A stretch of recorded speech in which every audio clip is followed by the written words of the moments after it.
Good afternoon and welcome to week 4 of the Intergalactic Colosseum season 7. So this is of course Forged Alliance Forever. If you don't know what you're going to be looking at today, jump onto www.faforever.com, grab a copy of Supreme Commander Forged Alliance and join us in game. Alright, there's the obligatory plug out of the way. So let's head on into round 4. So this week we've actually got a couple of, well, it looks like the Joint Economy Warfare clan may not actually be playing. We may be back to a 2 matchup week this week, which is going to be a little bit unfortunate perhaps. We'll see whether those guys manage to actually get into the party or not. But we do have the Break-A-Wish Foundation against the UEF clan and the Special Noob Forces against Voice of Reason today. So those guys have managed to get underway. The games have started, so we'll be able to join them in just a second. Before we jump into this, let's just quickly have a look at the map pool that we've got today. So this week coming up, of course the maps do change every single week, and this time we're going to be starting off with our 1 versus 1, which is of course best of 3 for 3 points. We are starting on Crimson Feud. That's going to be followed up by Veil of Stars, and if necessary, if we do need to jump into a third round, it'll be on Desert Joust. Then we'll switch up to 2 versus 2 for another 3 points per match, and we'll be seeing some action going down on Anchor, followed by Seraphim Glaciers. And then we'll be switching up to 3 versus 3 for 6 points, and that today is going to be on Rumble in the Jungle. And then last but not least, we're going to see a little bit of 4 versus 4 action, and that is going to go down in Africa. So let's get ready to roll and get underway with our first game, which is one of our 1 versus 1s, and we are going after Oxide Iron versus Siwanodefnewin, or however that is pronounced, also known as Apophis. Alright, let's get the action underway and see who's going to come out on top between those two. Alright, here we go. So we have got, for the Break-A-Wish Foundation, in bright red, Oxide Iron. He is starting in the lower left, and he has opted for Seraphim in this match. He's throwing down his first land factory. We can see the orders going down to grab his core mixes, and then he'll be grabbing that Hydro Quick Smart with the first engineer out of that factory. His opponent, Siwanodefnewin, also Apophis. I'll just call him Apophis because I know how to say that. And he has opted for Cybran this time. He is going to throw down his first land factory, making excellent use of the double adjacency on those mixes there. He's going to throw down a first PGen before heading off to the Hydro though. So a little bit of a different build there for Apophis. We'll see how the extra 20 power from that PGen is going to serve him. Alright, and of course these guys do need to grab these extra, well, mixes over this way, because this is usually a 2 versus 2 map, so there is an extra spawn point to the side, and these guys are going to want to grab that Quick Smart as well as a bunch of Reclaim. So in the corners here we've got a bunch of T2 mix, well, a bunch of T2 Rex I should say, and we can see just how much those guys are worth, and we can see there are already some orders out there from Apophis to go and grab those. Let's see if Oxide Iron has got similar orders. No, he does not, so he may not be quite as fast to the party. We can see that first engineer very, very keen to get out there and grab that early reclaim, because that is going to be pretty critical to bolstering his eco. And we've also got a bunch more in the center here. We can see these guys are not worth quite as much, so not as juicy a target as the reclaim on the side. We can see the engineer starting to make his way out now for Oxide Iron. He is going to be able to get out fairly early, grab those extra mixes, and grab the second Hydro there, which is going to do him very well in the power game. And a little bit slower expansion here for Apophis, because he did send that first engineer south, and it means he is going to take a little bit longer for his single engineer to make his way across to this extra spawn point and claim it. Still no reclaim orders going down for Oxide Iron. Hopefully he will be able to make a bit of a move for that and grab his share of that reclaim, and it looks like Apophis is just going to head a scout out that way, just to make sure that no sneaky little units come in, and perhaps he'll even just keep an eye out for the engineer going up for reclaim as well. And if he doesn't spot it, he may actually manage to scoop up both of those, which is going to be quite a bonus to him. We can see he's already grabbed a couple of those wrecks, so that he is going to already be about 500, maybe 800 mass up on Oxide Iron because of that reclaim. In terms of the generated eco though, Oxide Iron, well, he was just a little bit ahead on 13 mass per tick. He's clicked up to 18, that's probably going to be reclaimed. I think these guys are sitting on, well, 15 and 13 mass per tick respectively. We do have an air factory up now for Oxide Iron. He is going to start getting a few air units underway. We see he's already got a scout overhead, so he does see what Apophis is up to, and there's just a little bit of an engagement happening. We've got a Mantis against a Tham, and the Mantis comes out just on top with 14 HP. That is not a lot. The engineers will be able to reclaim that if they are sharp enough to do so, and well, he's going to come in and start hitting that hydro. And do we see a reclaim order? Yes, quickly now, and there goes the Mantis. Excellent response there from Oxide Iron. He does pick up the raiding Mantis. He also has a Selene parked in the middle, which is very nice because that guy is going to have his main cannon set to hold fire, which means he is actually cloaked right now. So that gives him a little bit of free intel, free radar, and he will have seen this little raiding Mantis heading through here from Apophis, and he'll know that that is on the way. He doesn't have a lot in range to deal with it, but a single Mantis will be able to get dealt with by a couple of Thams, no problem. He is taking another Selene over this way to try and deal with that pesky engineer that is taking the mass, and that is actually giving Apophis, I was going to say Sewona, but we'll keep going with Apophis. He's got a little bit of a mass advantage because he has been a little bit quicker at grabbing those mexes and of course the reclaim as well, so he's sitting on about 10 mass per tick advantage at the moment, which is quite significant at this point in the game because it does mean that he has got a couple of extra factories worth of build power that is running that Oxide Iron does not. And he also hasn't actually invested in air. Does he have an air factory? He's just throwing down his air factory now, so that is 4th air for him, and that does mean that, well, Oxide Iron probably needed to make a little bit more use of the air power that he has. He's got a bunch of interceptors. They've got no one to fight right now. He should have really thrown a few bombers out as a result of having that early air power. So that's a little bit maybe of a misstep. And we'll see if that is going to get him a little bit punished or not. And we've got 3 Mantis running into 4 Thams in the center here, so those guys are going to go down. There's a little bit more reinforcement coming in because of course this is closer to Oxide Iron's production facilities, and he's actually got a couple more factories down here, so he's doing very well in the factory count. Apophis just not quite having as many factories online, but the superior eco I think means he can probably spam out just a little bit more and get just a bit larger T1 army. A nice little move here though. He's got a couple of Thams in amongst these mexes. He is going to lose those as soon as his Mantis come into range though, so that is going to be a little bit of a problem for him, but he will claim at least one of those guys, and there goes the first mex now. And it looks like Apophis has actually stopped a little bit short of where he needs to with those Mantis, and that's going to give those Thams just a little bit of free reign to do damage. And there we go, they are on the move again now, and they come in and take out those Thams, and that is the end of that raid. Just a single T2 mix going down. The commander is up here for Oxide Iron. He has managed to grab the 4 mexes that are there, and I think he probably grabbed that reclaim. I wasn't watching, but I think that was probably into Oxide Iron's coffers, and he is throwing down a land factory there. A little bit more of a skirmish in the center here, and Apophis easily coming away in the lead from that one. It looks like there's going to be another engagement here shortly down the bottom. It looks like Oxide Iron just slightly with a numerical advantage there. He's probably going to be able to pick up a little bit more reclaim for him, but in the center here there's a decent amount of Mantis accruing. Another little raid here that's probably going to be able to take out that T1 mix unless those Thams respond, which they do, and that is going to just ward those guys away. It does mean though that he doesn't have much in the center here, and there's really not a lot to stop these Mantis moving through. And we can see Apophis actually splitting up into 2 groups here. He's sending one of them south and one of them to the west, and those guys going to the west, they're going to lose quite handily, but these guys here, they are, well, they're going to come down and try and stop this, because right now Oxide Iron can shoot across to that right hand expansion and completely destroy it. So Apophis moving to intercept. So suddenly it's looking a little bit more like Oxide Iron has a bit more in the way of T1 units available to him. He's starting to make use of T1 bombers now.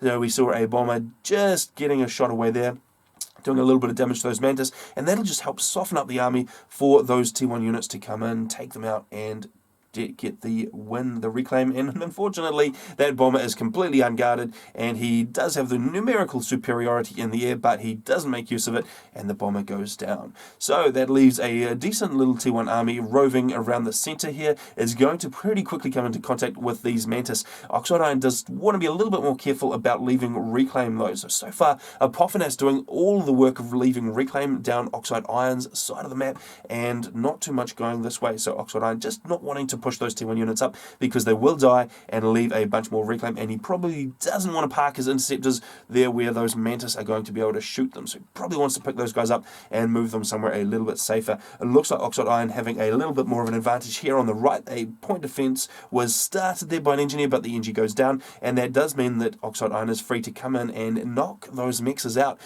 Just not quite enough online for Apophis over this side at the moment. He's bringing a few more Mantis in. That's going to be pretty much even, maybe a slight advantage to Apophis if he chooses to bring them in, especially at this time with the Tham formation end on. That's going to be a little bit difficult for him to defend if those Mantis roll in, which they are doing, and here they come now, and Oxide Iron trying to back those guys up, and it looks like he's going to get some of them out of there. The bomber just coming in to assist as well, and that is going to just ward away those Mantis. So we've just got some continuing build-up of T1 in the center, and we are seeing a little bit of T2 rolling onto the field, so there is an HQ up for Apophis. He is starting to get out some hoplites, and let's see if there are any Ilshivas in the works for Oxide Iron. We've got a Land Factory HQ over here. It's under quite a bit of assistance, and that guy is going to be pumping out Ilshivas pretty soon. In fact, we can see there is already one out, and it looks like the commander is under upgrade as well. And was there? Yes, there is in chat, upgrading the gun. So he's going to grab that gun upgrade and make that commander a little bit more lethal, and that's going to be a bit of a problem in the center there for Apophis, whose ACU is still all the way back at base, and actually he is going for a tack launcher. He's got one in the chamber so far. He is assisting the heck out of that, and away it goes. And I'm not sure that there are any tack missile defenses up. There is a single T2 engineer up front, but unfortunately for Oxide Iron, he's sitting there and he's not actually doing anything at all. So a bit of a problem, and in comes the tack missile, and the problem for Oxide Iron is going to be that if he does not get those tack missile defenses up, he is going to lose everything, and down goes that T2 HQ. So a little bit of a problem there for Oxide Iron, because that's going to make it very hard. He does luckily have this one T2 engineer. He needs to hurry up and get this tack missile defense underway. Well, he's got to get it finished. He's bringing those extra engineers in to assist, and that is absolutely critical if he's going to rebuild that factory, and that's going to set Oxide Iron back quite a bit. He does have a little bit of an advantage here in the center, I think, with this Guncom, who's actually on a second upgrade, and that's going to be pretty handy for him, but unfortunately he just eats a tack missile to the face, and he is going to have to cancel that, and he does, and he is going to pull out of there. We can see another tack missile coming out of the clip there for Apophis. Is that aiming at where the ACU was? Let's see. Hopefully the ACU doesn't move back to where he started and take another hit. And it was. So Apophis relying on Oxide Iron, hoping he was only one tack missile, but Oxide Iron correctly deciding to cancel that upgrade and get out of there. So Oxide Iron does survive that tack snipe. He does have a tack missile defense up in his base now, so that is going to help defend. He does need to get his T2 factory back online, and unfortunately he doesn't have anything to answer these Mantis. So there's 6 Mantis rolling into his base. All he has is engineers and a few Thams. Oh, there is a single Ilshiva here, so this Ilshiva is going to do quite well. He's also throwing up a Tech 1 point defense that goes up very, very quickly, and that is going to start eating through those Mantis. So it looks like there's going to be no problem now for Oxide Iron to deal with that, but he is a little bit outgunned in the center here. His saving grace at the moment is the ACU. He's still sitting on 6,000 HP, so he took a massive hit from that tack missile, but he is still pretty dangerous with that gun upgrade, and the rest of those Mantis finally going down in the base there. And well, actually in terms of map control, it looks like Oxide Iron is actually doing very well for himself. He's managed to grab this expansion over here, which was it was controlled by Apophis before, but now he's managed to grab it. He's also done a little bit of a sneaky drop into the corners. He's grabbed those mexes, so that's an extra 4 mexes, which Apophis has not even contested at this point. So now we're going to see how much the map control is going to make a difference, given that he still doesn't really have T2 tech. He's got that one T2 engineer, but he just doesn't have the ability to produce those Ilshivers anymore. So that is a little bit of a problem for him, but he's got a couple of Ilshis on the field. He's got that very, very dangerous gun comm, and he's doing quite well in the eco game. He's up to 55 mass per tick compared to the 31 of Apophis. So definitely looking very well in terms of map control and eco. Apophis with that tack launcher, which I'm not sure that that is really going to be too useful anymore. Most of the targets of opportunity are really just T1 mexes, and those guys are not worth a tack missile to take out. So looks like Apophis, well, he's actually going to continue to try and snipe that ACU. Oxide Iron definitely needs to keep that guy moving. And a T1 radar going up out the front, so that's going to give him a little bit more eyes on. And Apophis finally bringing his ACU to the centre. He's bringing that guy up. He's got the cloak. We can see the purple hue coming off that ACU. He is going to wander in and just start destroying everything with that ranged gun. And all the engineers in the centre there for Oxide Iron are going down. So that is not a lot of reclaim for him now. And that hoplite goes down to the ACU. Oxide Iron does need to be a little bit careful he doesn't get wrapped up in Mantis right now, because there is quite a lot online for Apophis. He has got a lot of firepower with his ACU, and there's not quite anything to answer that at the moment. So it looks like Oxide Iron, has he gone for a T2? Yes, he has. No, that was a support factory. There we go. He did upgrade one of these other guys to an HQ, and that means he does have the ability to produce Ilshivers, another one just about ready to roll off the production line there. A little bit of assault over on the right here. Apophis trying to take back a little bit of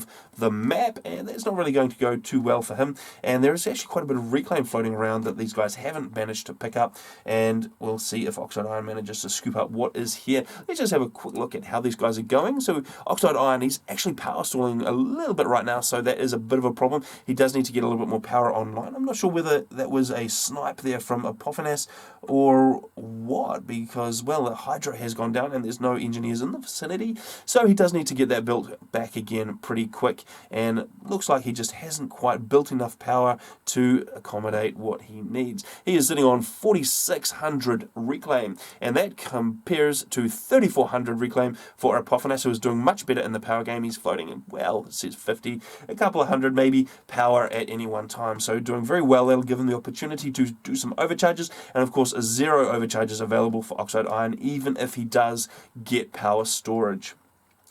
The army just starting to vaporize a little bit, and, well, interestingly enough, Oxide Iron sitting on 61 mass per tick to the 31 of Apophis right now, so a massive eco advantage, but it doesn't seem to be translating into superior forces on the ground. He's managed to accumulate enough guys down in the right here to ward off that attack from Apophis, but in the centre he's still looking a little bit vulnerable. He's got a few Ilshivers with him, but he just doesn't have anything really substantial, and there's a lot of Mantis there, and he's going to have to be careful not to get wrapped up.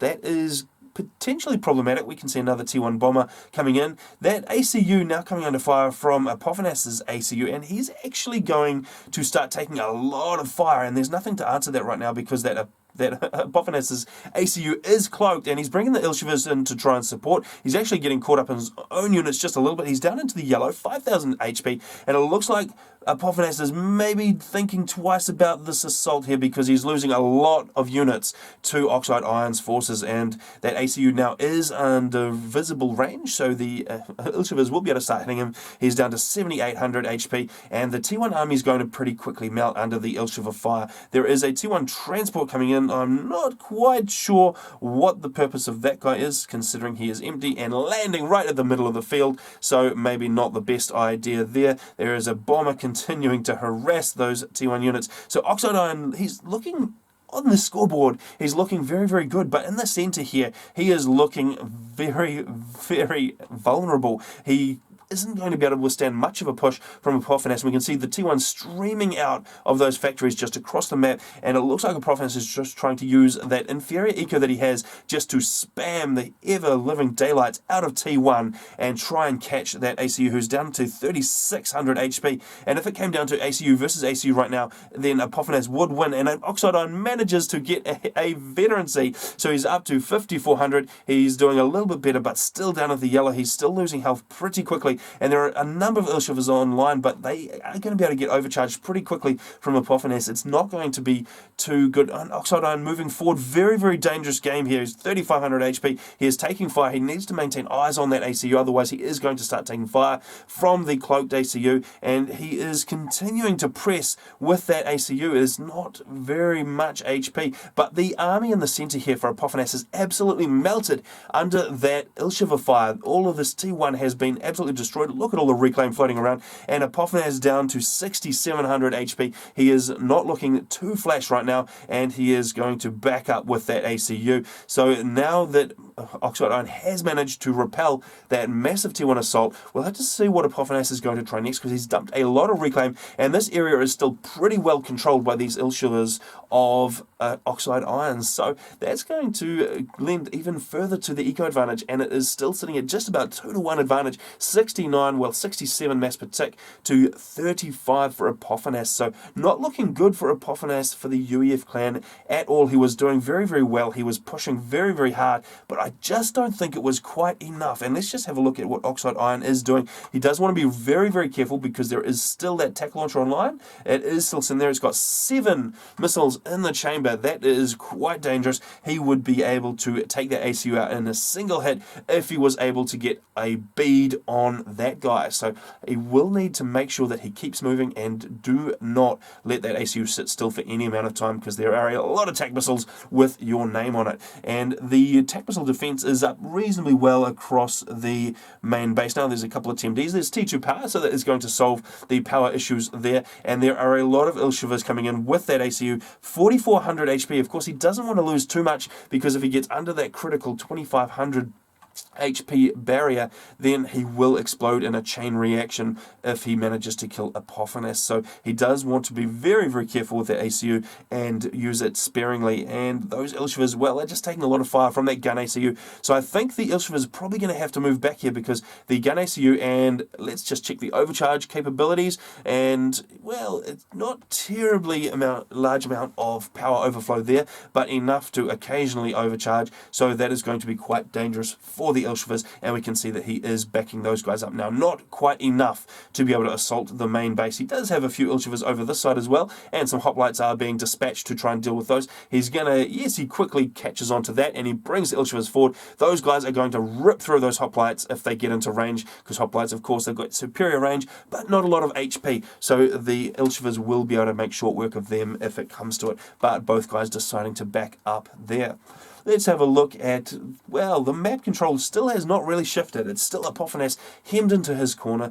Still Oxide Iron owns a lot of the real estate around here, and he still actually hasn't rebuilt that Hydro, which is a little bit silly, because Hydros are very cheap for another 100 power, and away goes attack missile again. So it looks like Apophis has remembered that he does need his tack missiles. He's got, well, there is tack missile defense in the center there to contend with, and a lot of engineers on reclaim duty. Look at all of that getting scooped up into Oxide Iron's coffers, and a little bit of hoplite fire raining down on that ACU. He's sitting on 3,900, so still very, very dangerous. He's not really able to commit with the ACU, because he will lose it, and he doesn't have quite enough to push. See, he needs a lot of Ilshivers to be able to do anything against that gun ACU for Apophis, because that is a little bit harder. He needs scouts overhead. We can see one is just shooting overhead now, just to keep eyes on the ACU to counter the cloak, and a Cerberus turret up now for Apophis. So he is going into slightly full-on Cybran turtle mode, and he is throwing up Cerberus to try and ward off these Ilshivers, and he manages to do so, and those Ilshivers are going to back up because they don't want to take the sustained fire. We can see there's a few engineers in the center here for Apophis as well, so that's going to be helping his eco game just a little bit, and they're managing to grab some of that, but the eco will be firmly in Oxide Iron's favor right now. He's sitting on 8,100 reclaim, and that is compared to the 5,800 for Apophis, so definitely superiority there for for Oxide Iron in the mass game, and a lot of Ilshivers building up now. I'm not quite sure Oxide Iron knows what to do with all these Ilshivers. He's probably trying to just build up a critical mass of these guys and then assault all at once and try and get enough to rip through that gun ACU. That is probably his game. He's overcharged those engineers, very nice indeed, and that drops the reclaim capabilities of Apophis just a little bit. And Apophis is looking like he's thinking about assaulting on this right hand side. He's building a few forces up, or at least just making those Ilshivas think twice about coming forward. So far, there's very little on the left here that is quite open.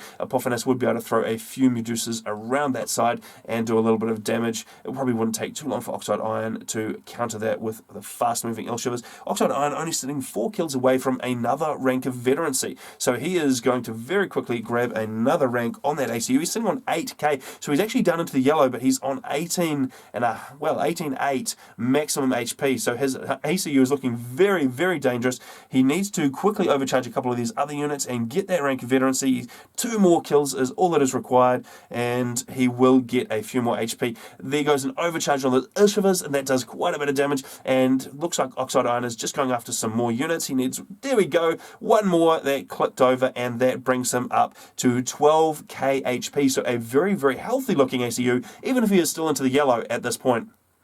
And the Ilshivas are also moving up on the right hand side, and this is the end of it. So he does have his critical mass of Ilshivas. He's got a pretty healthy ACU. He does need to watch out for tac missiles, of course, but he is going to move up, and well, it looks like Apophis maybe being able to hold on to it just a little bit longer, because it is just costing so many Ilshivas to move up into his base. That is really hitting him quite hard, and the force of Ilshivas is going to melt pretty quickly, and 7,900 HP left on that Cybran ACU, and it looks like Oxide Iron using his ACU to come in and start doing some damage to the main base. His Ilshivas there are going to suffer very badly from an overcharge or two, because they are so tightly bunched up, and they're taking the hoplite fire as well, so I'm not quite sure what the plan with that was, but those guys took a lot of hits for not a lot of benefit. Oxide Iron still on 8,200, he's well down into the yellow, but it's quite deceiving, still 12k on the ACU for Apophis, sitting on 4 stars of veterancy right now.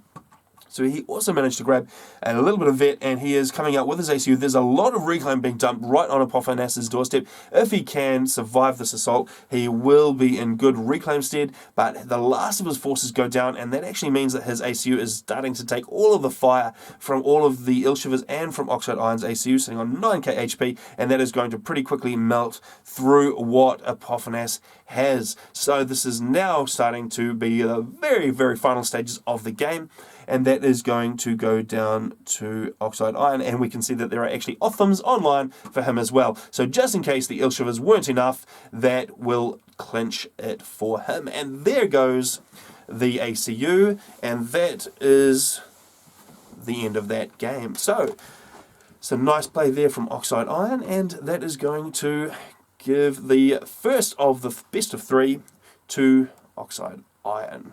Alright, let's jump out of this. Alright, so that was a nice little bit of 1 versus 1 play on Crimson Feud, and well, the points starting to head a little bit towards Oxide Iron's favour in that one. So what I'm going to do now is go and see if I can grab the second game from them, and see how that series is going to go on. So I think I will stick with the best of 3 for 1v1, so we can get a winner out of that, and then we'll shift on to 2 versus 2 and see, well, which games have started and which games are going to be good to watch. So let's get this second game underway, and the game is loading up now, which is nice to see that the replay vault hasn't broken, and let's jump across to that.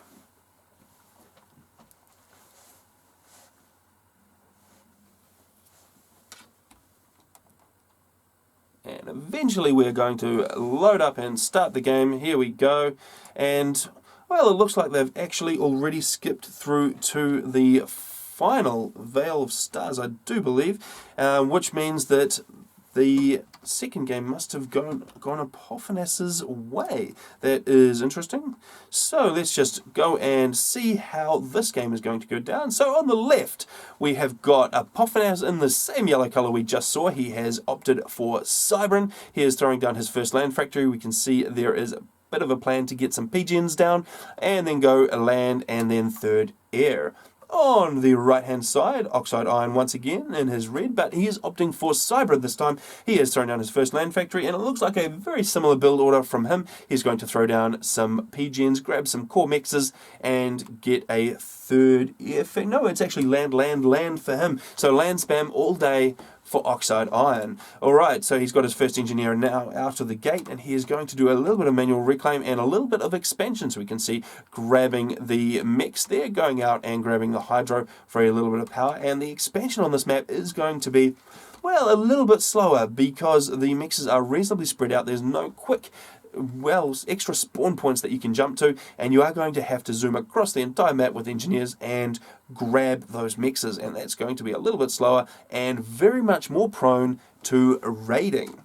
Alright, and back over here, let's check in with the Apophis and see how he's going. He's just about got a couple of pigeons up. He's going for that second land factory now, and he's going to be able to start spamming some units any minute now. It looks like Oxide Iron doing a little bit better with the mass game. He's sitting on, well, it says 11 mass per tick. I'm not sure if I believe that is entirely generated. There we go, 7 mass per tick, and that is the same as Apophis. Although these guys are all over the place, there could be a little bit of power stall involved. The engineers are nicely out in front for Oxide Iron, so he's doing a fantastic job of getting out there and, well, just getting more expansion more quickly. And the engineers just starting to make their way out now for Apophis, grabbing a little bit more reclaim, and he's going to shoot out and grab the mix. No plans yet for this forward hydro, so there's going to be a little bit of power online a little bit faster for Oxide Iron, and that's going to give him a bit more power in the air game. And, well, T1 bombers could be really useful on this map to take out those expanding engineers, take out the army units which are wandering around, and just do a little bit of general damage. And, of course, they still have radar coverage because we are not into the new patch yet, and the radar will be disappearing on the bombers, but for now we can get some bombers in the air and get radar coverage. Looks like a lot more online for raiding for Apophis. We've got a Mantis in the center, yes, and we've got a Mantis for Oxide Iron. So those guys are going to converge in the center, and it'll come down to micro as to who wins, because this is virtually identical. And there they go, and who is going to come out on top? Actually, I'm going to do this so we can see the health bars, and those guys making their way around each other, and the turrets are actually quite slow on the Mantis, and it looks like it's just going to come out in favor of, well, of nobody, because that is 1-for-1 on both sides. So very interesting there, but there is a few more bits of raiding party heading out there from Apophis's base, out that way and out this way, and so far not a lot to counter it for Oxide Iron. He's got a few Mantis coming out, but they are still back at base. They haven't really moved that far, and they're not going to be hugely useful. We can see a scout out for both these guys. The one from Apophis is just a little bit earlier, and he is going to get over here. He's spotted the air factory, and he'll get eyes on the main base. Meanwhile, the scout for Oxide Iron is actually choosing to hover around his own base, which is not the most useful use of a scout ever.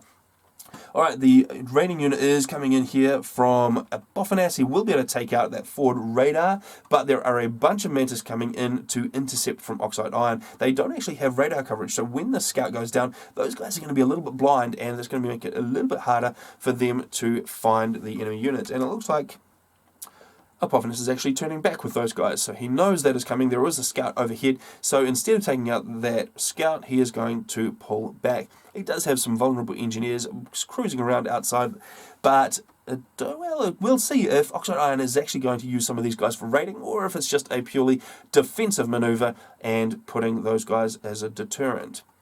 And in the center, it looks like, well, roughly even once again. There's 2 Mantis versus 2 Mantis this time, but there is a little bit more coming in from Apophis. There's some more Mantis coming in there, and a few more Mantis coming down there. And it looks like the ACU is on the move, so it looks like Oxide Iron is going to be able to take the center, because Apophis ACU once again sitting back at base and not really doing a heck of a lot of work.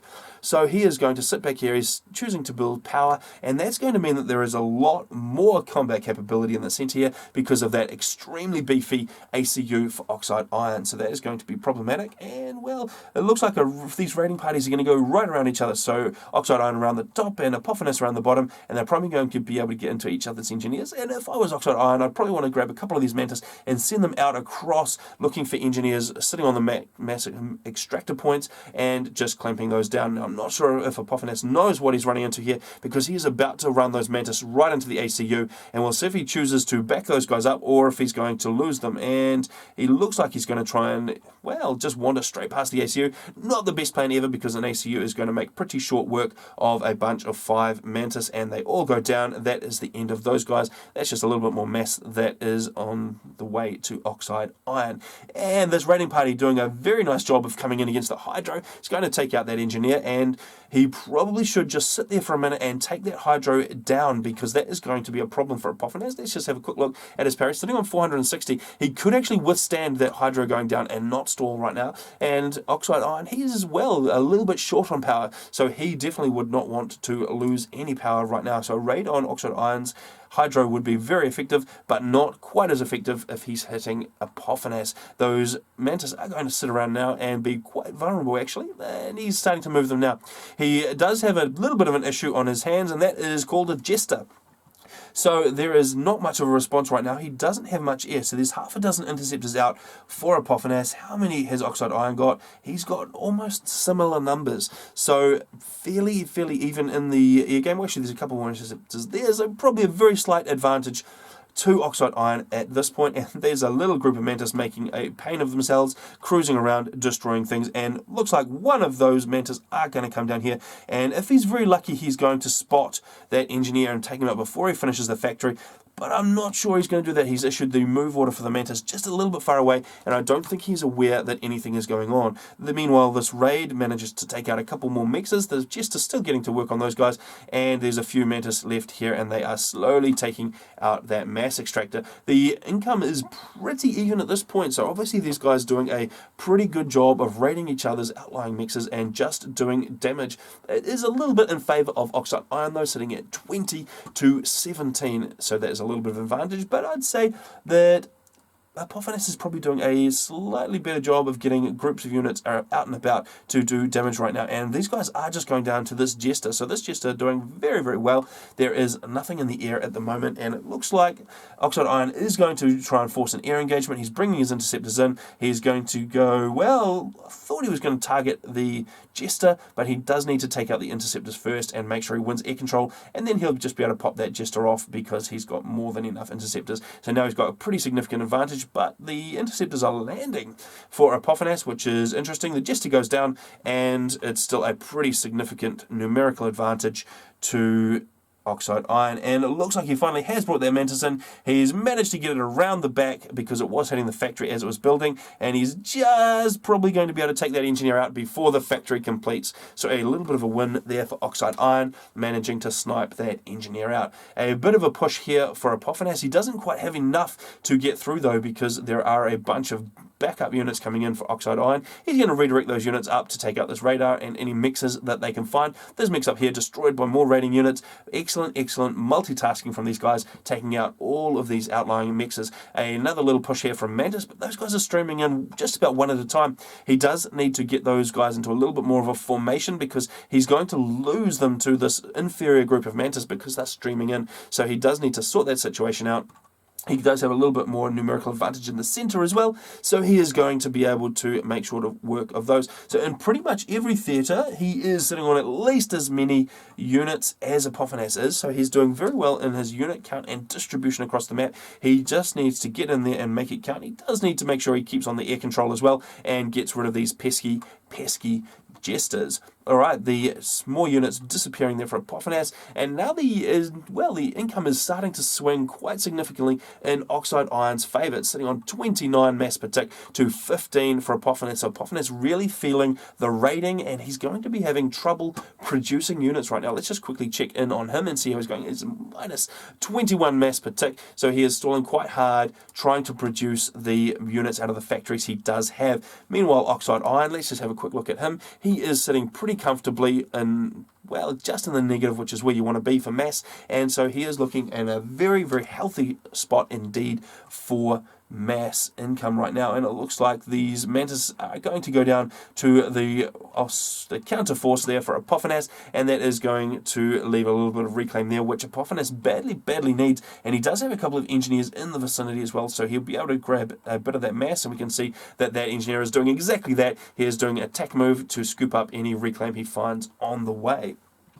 So that is going to be the end of that little raid. And, well, it's still looking very heavily in favour of Oxide Iron. So he has actually got a lot more units. He just doesn't have them in the front lines yet. And Apophis, well, he's just trying to rebuild that eco. He's sending engineers out, but they are going to get pretty quickly wiped out by the counter units for Oxide Iron.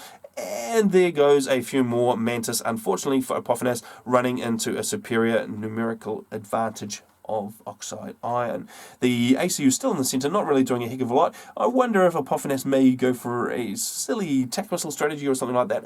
At the moment, he really does not have the mass to be able to do that. It would sacrifice way too much to try and pull off a snipe, and we saw in the last one, he managed to get a little bit of hit on the ACU, but not enough to make it count, so it did go Oxide Iron's way. And the raiding unit here, managing to take out another mech, but will go down to Oxide's forces. And that's, well, what are these guys doing here? Not a lot of movement there, and they are going to get engaged by Apophis. I mean, at this point, it's still always going to go Oxide Iron's way, unless, of course, Apophis manages to pull something fantastically miraculous out of the bag, but there is just too many units online for Oxide Iron for Apophis to deal with. Of course, if Apophis manages to keep back the units for long enough and reclaim them, it could go some way to undoing it, but the map control is just slowly creeping forward in Oxide Iron's favour. We can see engineers managing to get it out across the map and just take those mexes, and that's just going to keep feeding his war machine, and that is going to just keep sliding it in his favour. A pretty significant amount of air online for both these guys, but Oxide Iron definitely able to take the win if Apophis was to try and force an air engagement, and so I think Oxide Iron is probably content just to sit back with those interceptors, knowing that he can win air control and just take out any annoying jesters that come his way. So the forces are starting to aggregate or coagulate or whatever the word might be outside Apophis's base here, and Apophis just streaming some Mantis in, so that is not going to do too well at all. He thinks twice about that and starts to bring those guys back in. There's a few engineers over here trying to grab a bit more mass for Apophis. There's a few Mantis coming in to deal with that situation, and we're starting to look at some pretty sizable forces of T1 units here for Oxide Iron, and those guys are going to be very, very dangerous indeed to Apophis once they do start moving in. Continuing raids though, so even though Apophis is under a lot of pressure all over the place, he's still managing to get out there and do raiding, which is fantastic to see.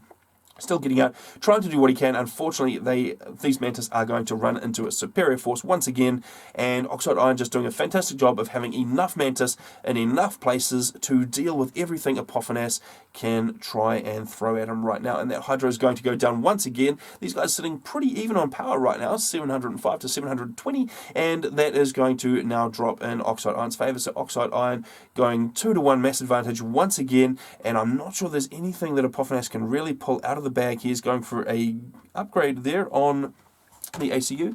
He doesn't look like he's actually got the notify mod on, so he's not telling us what that is in chat, which is a little bit unfortunate.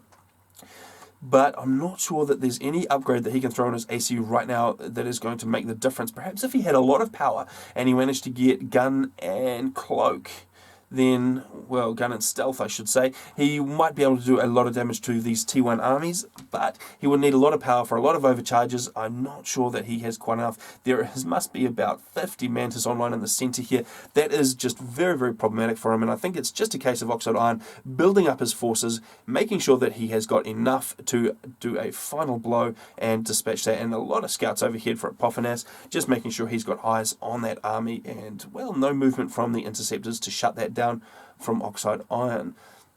So we'll see exactly how this is going to play out very, very quickly, I think, because it looks like Oxide Iron is starting to move into position.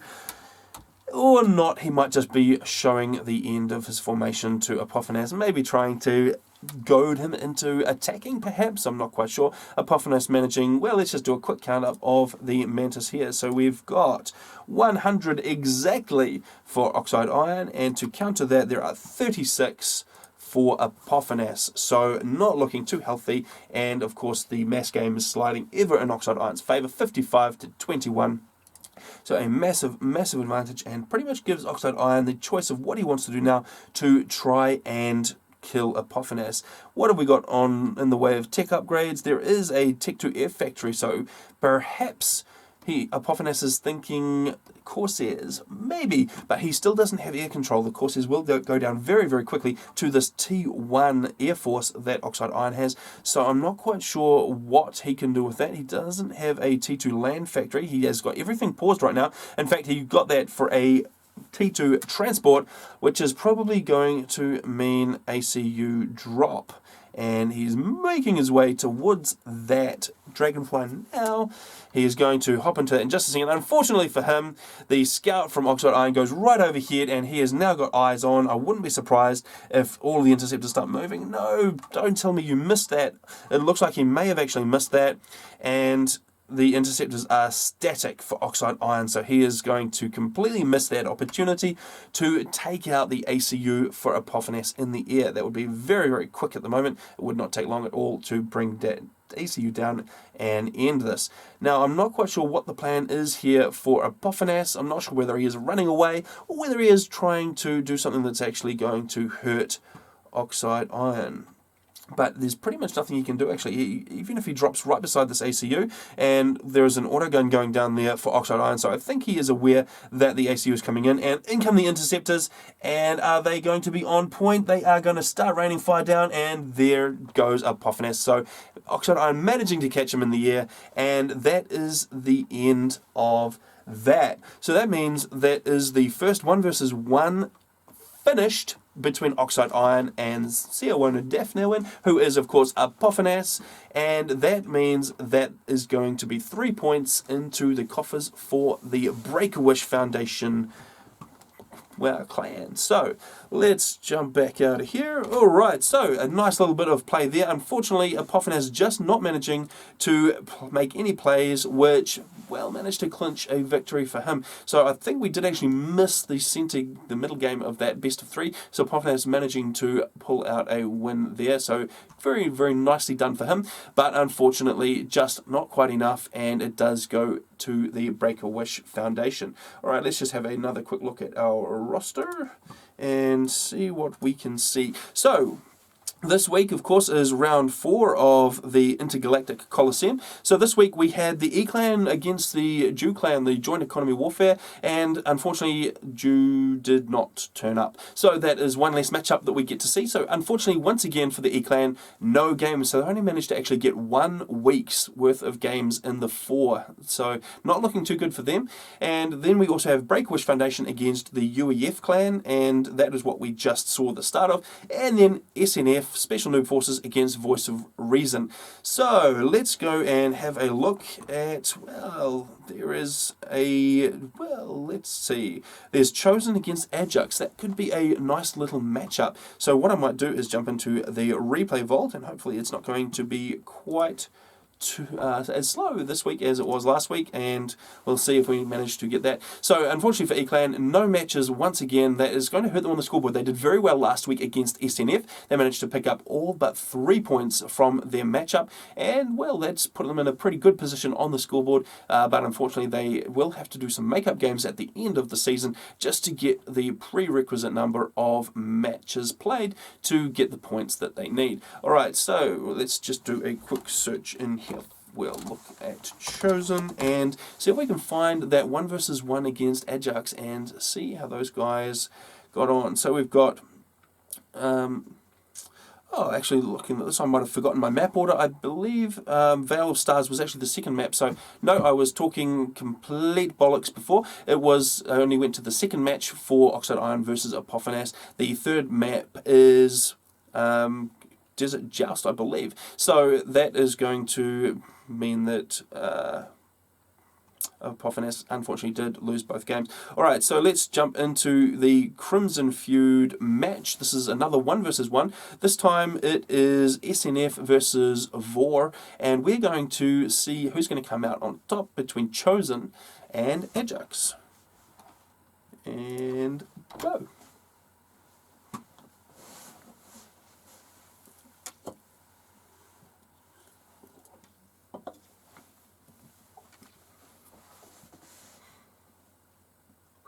Alright, thinking about loading. It's going to get there eventually.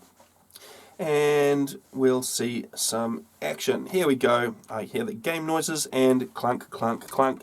Feed the hamster under the lid of my PC, and there we are. So, for the Vor clan in the south, we have got Ajax. He has opted for Seraphim this match. He's going to go for the double adjacency. Well, actually, double adjacency on the mixers and also adjacency on the Hydro. So a nice placement of that factory there. He is going first land. We can see that he's going to grab those core mixers, and then he will grab the Hydro. His opponent for this match is Chosen, who has actually opted for Aeon.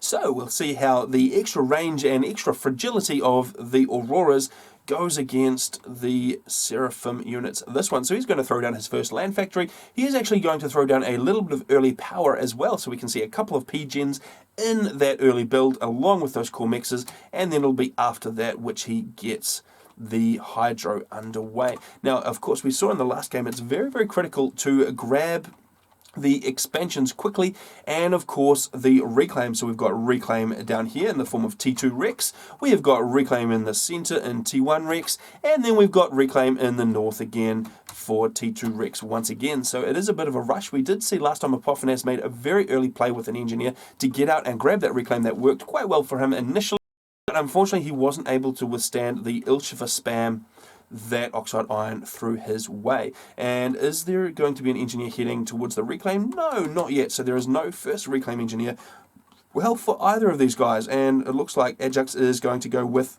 the extra build capacity on the Hydro, get that very quickly.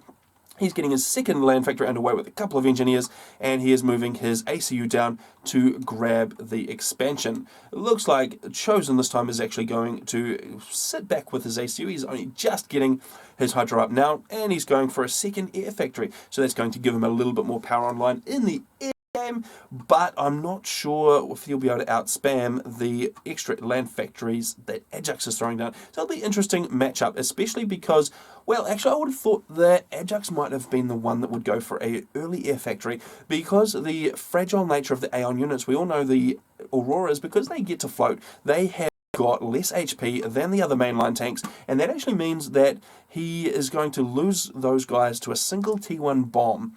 And that means that Ajax could do very well in the early air game. He can do a lot of damage to a T1 Aeon army.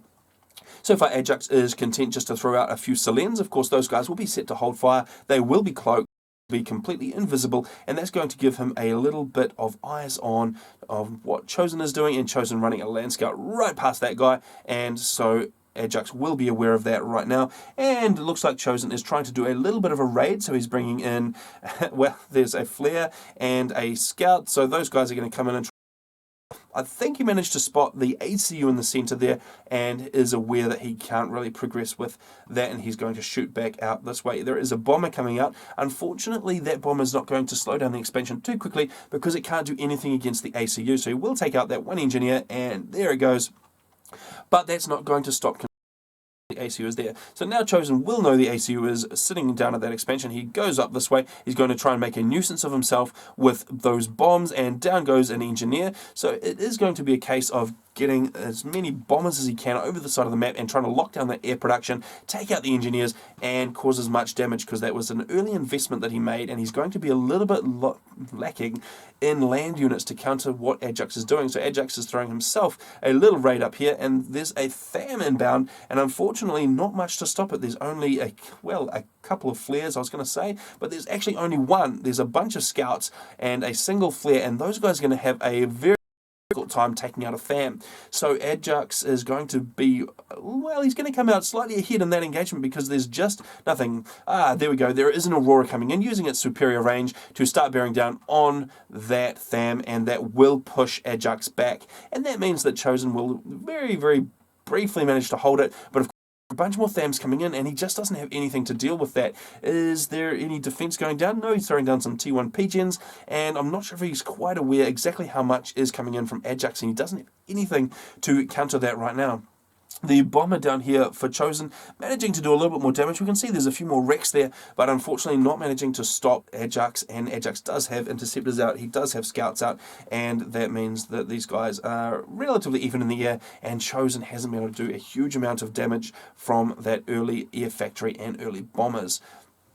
There are a number of Auroras online here. Of course, those guys have got a little bit more range. They can kite the THAMs very effectively, but they do need to be microed, otherwise they are going to come under fire and they will die pretty quickly. And it looks like Chosen has got managed to get enough of a force online to get in there and push back that little raid from Ajax. But of course that doesn't mean that Ajax holds this area of the map. He has scooped up this reclaimer. He is managing to throw down those mexes as well, and this reclaimer is actually unclaimed so far, but Ajax sitting in a very, very nice position to be able to take that as well, because he's got units in the area and Chosen does not. So Chosen just struggling with getting his units across the map. He did bring his AC right out to the center. He grabbed a bunch of reclaim from that guy, and that is going to help him a little bit, but I'm not sure that enough to make up for those T2 Rex that he does not have. So 1420 reclaim for Chosen, and on Ajax we've got 1370, which actually does make up for it. So those guys sitting very, very even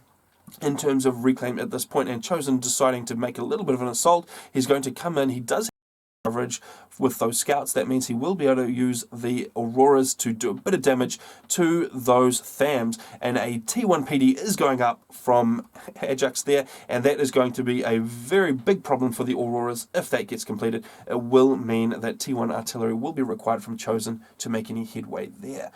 There's another bomber out from Chosen just making a big nuisance of itself, and I'm not quite sure what they managed to take out. There is actually power storage as well, so that means Ajax will have the ability to do overcharge, and he's actually already shifted to T2. We can see the HQ is down the bottom here. He is throwing out some flak just to ward away the air that Chosen is managing to put, and that means that he is actually going to be able to start spamming Ilshivas.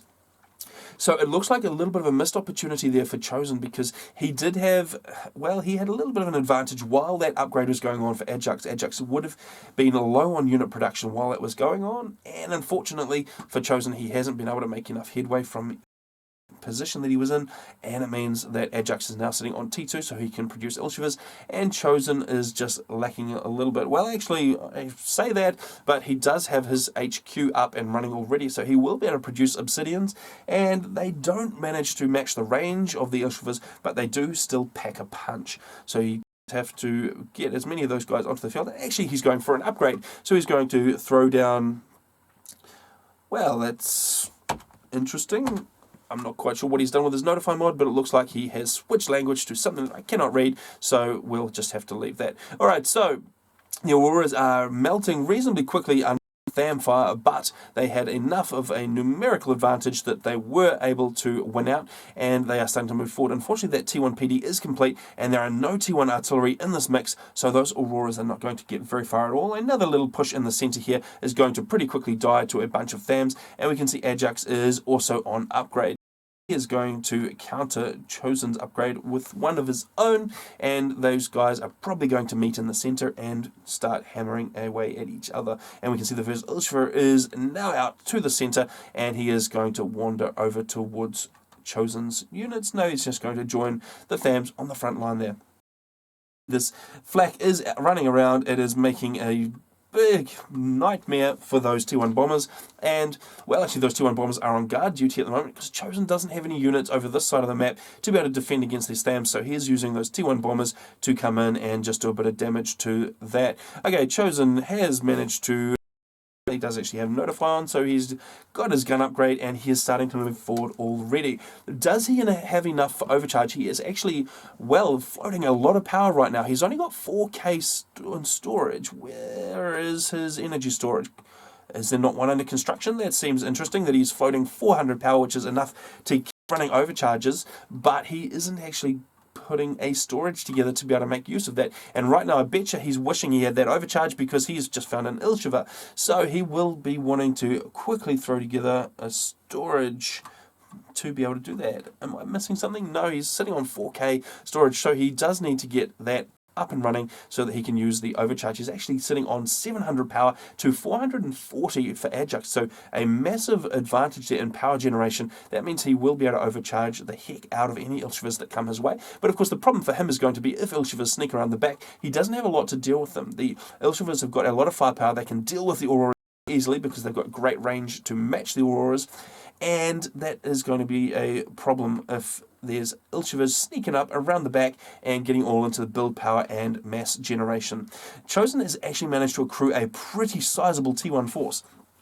So that switch to T2 has definitely hit the army numbers, but it does mean that he's got pretty superior force that he can bring out, and we can see he's cleared out this entire area, and surprisingly, still no reclaim. There are some orders going down there for Ajax, but those wrecks went unclaimed for so long, I'm just not quite sure what Chosen was thinking letting that get unclaimed. Now, the gun upgrade is doing very well for Ajax there, smashing those Auroras away as he comes up. He's bringing his ACU up. He surely has got overcharged by now.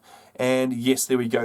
We can see that he is up to 9k in storage. So he does have that overcharge. He will be able to rip through those Ilshivas if he gets close enough to do so. Of course, there is only one ACU. So the problem he has is that these Ilshivas spread all over the place for Ajax and make nuisance of themselves, and that one ACU for Chosen is, well, see exactly how much damage this one Ilshiva can do. It's taken out the Hydro, it's taken out the power gens that were there. He is finally going to go down to the T1 PD that Chosen has thrown up, but that Ilshiva did a lot of damage for a single unit, and we can see there's another 6 of them floating around here. Now, they do need to watch out for the overcharge cannon on the ACU, because if those Ilshivas go down, that is going to be the end of it for Ajax. But of course, Chosen is looking a little bit dangerous. Well, 6,900 to 5,600, and what have we got here? It looks like it might be a double. No, Ajax is just melting away. The Auroras are doing a fantastic job. I think Chosen is probably throwing a few overcharges in there as well,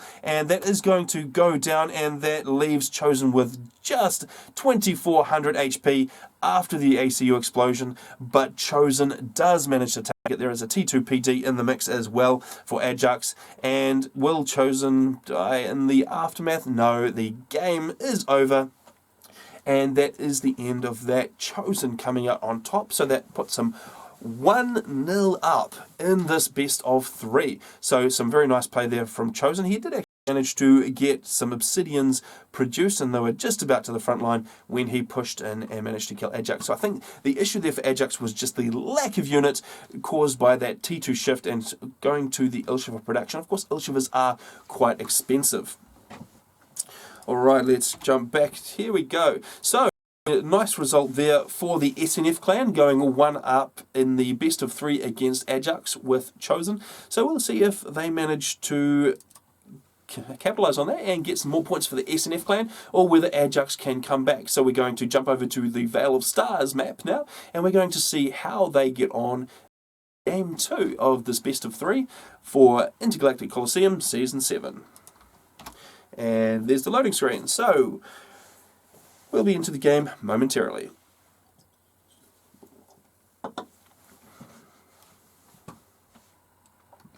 And again, just about ready to go. And here we are. So once again, Veil of Stars, we have got Chosen versus Ajax. On the left, we can see Ajax. He's actually going for Seraphim once again. He's throwing down his first land factory. We can see a couple of PGNs going up, and then he's going to grab some of those core mixes. Of course, there's only 3 core mechs on this map, and a lot of expansion and territory control, again, just like the last match we saw on Veil of Stars. Chosen opting for Cyber this time, so he is going to go for the red faction, but he's playing yellow. So let's see how he's going to get on with his first land factory. He's going to throw down just a single before grabbing a couple of those core mixes, and we'll see how his expansion gets on with that. So we're going to see the same thing as last time. We've got a Hydro which is pretty far away from the initial spawn point. We've got a lot of reclaim floating around all over the map, which is the same kind of idea as the mixes. The mixes are actually spread out all over the place, making it very to grab the expanding engineers. So the expanding engineers need to get up fast, and the other guy needs to take out the expanding engineers fast, and that is going to result in map control, and that is going to result in a win. So we can see a couple of engineers out there for Ajax. He is going to go on reclaim duty. Before heading out, he's going to grab Hydro and some mixes on his way out. So the early engineers starting to do their work, and we can see that there's another one out of the factory, and that compares to Chosen to, well, he's got his 3 engineers out, he has got a scout out, and he is basically just zooming around, scooping up reclaim, and fashion, he does have his Hydro and Air Factory queued up as well. So these guys are pretty neck and neck at the moment. In fact, the engineers are pretty even on their way out of the main base.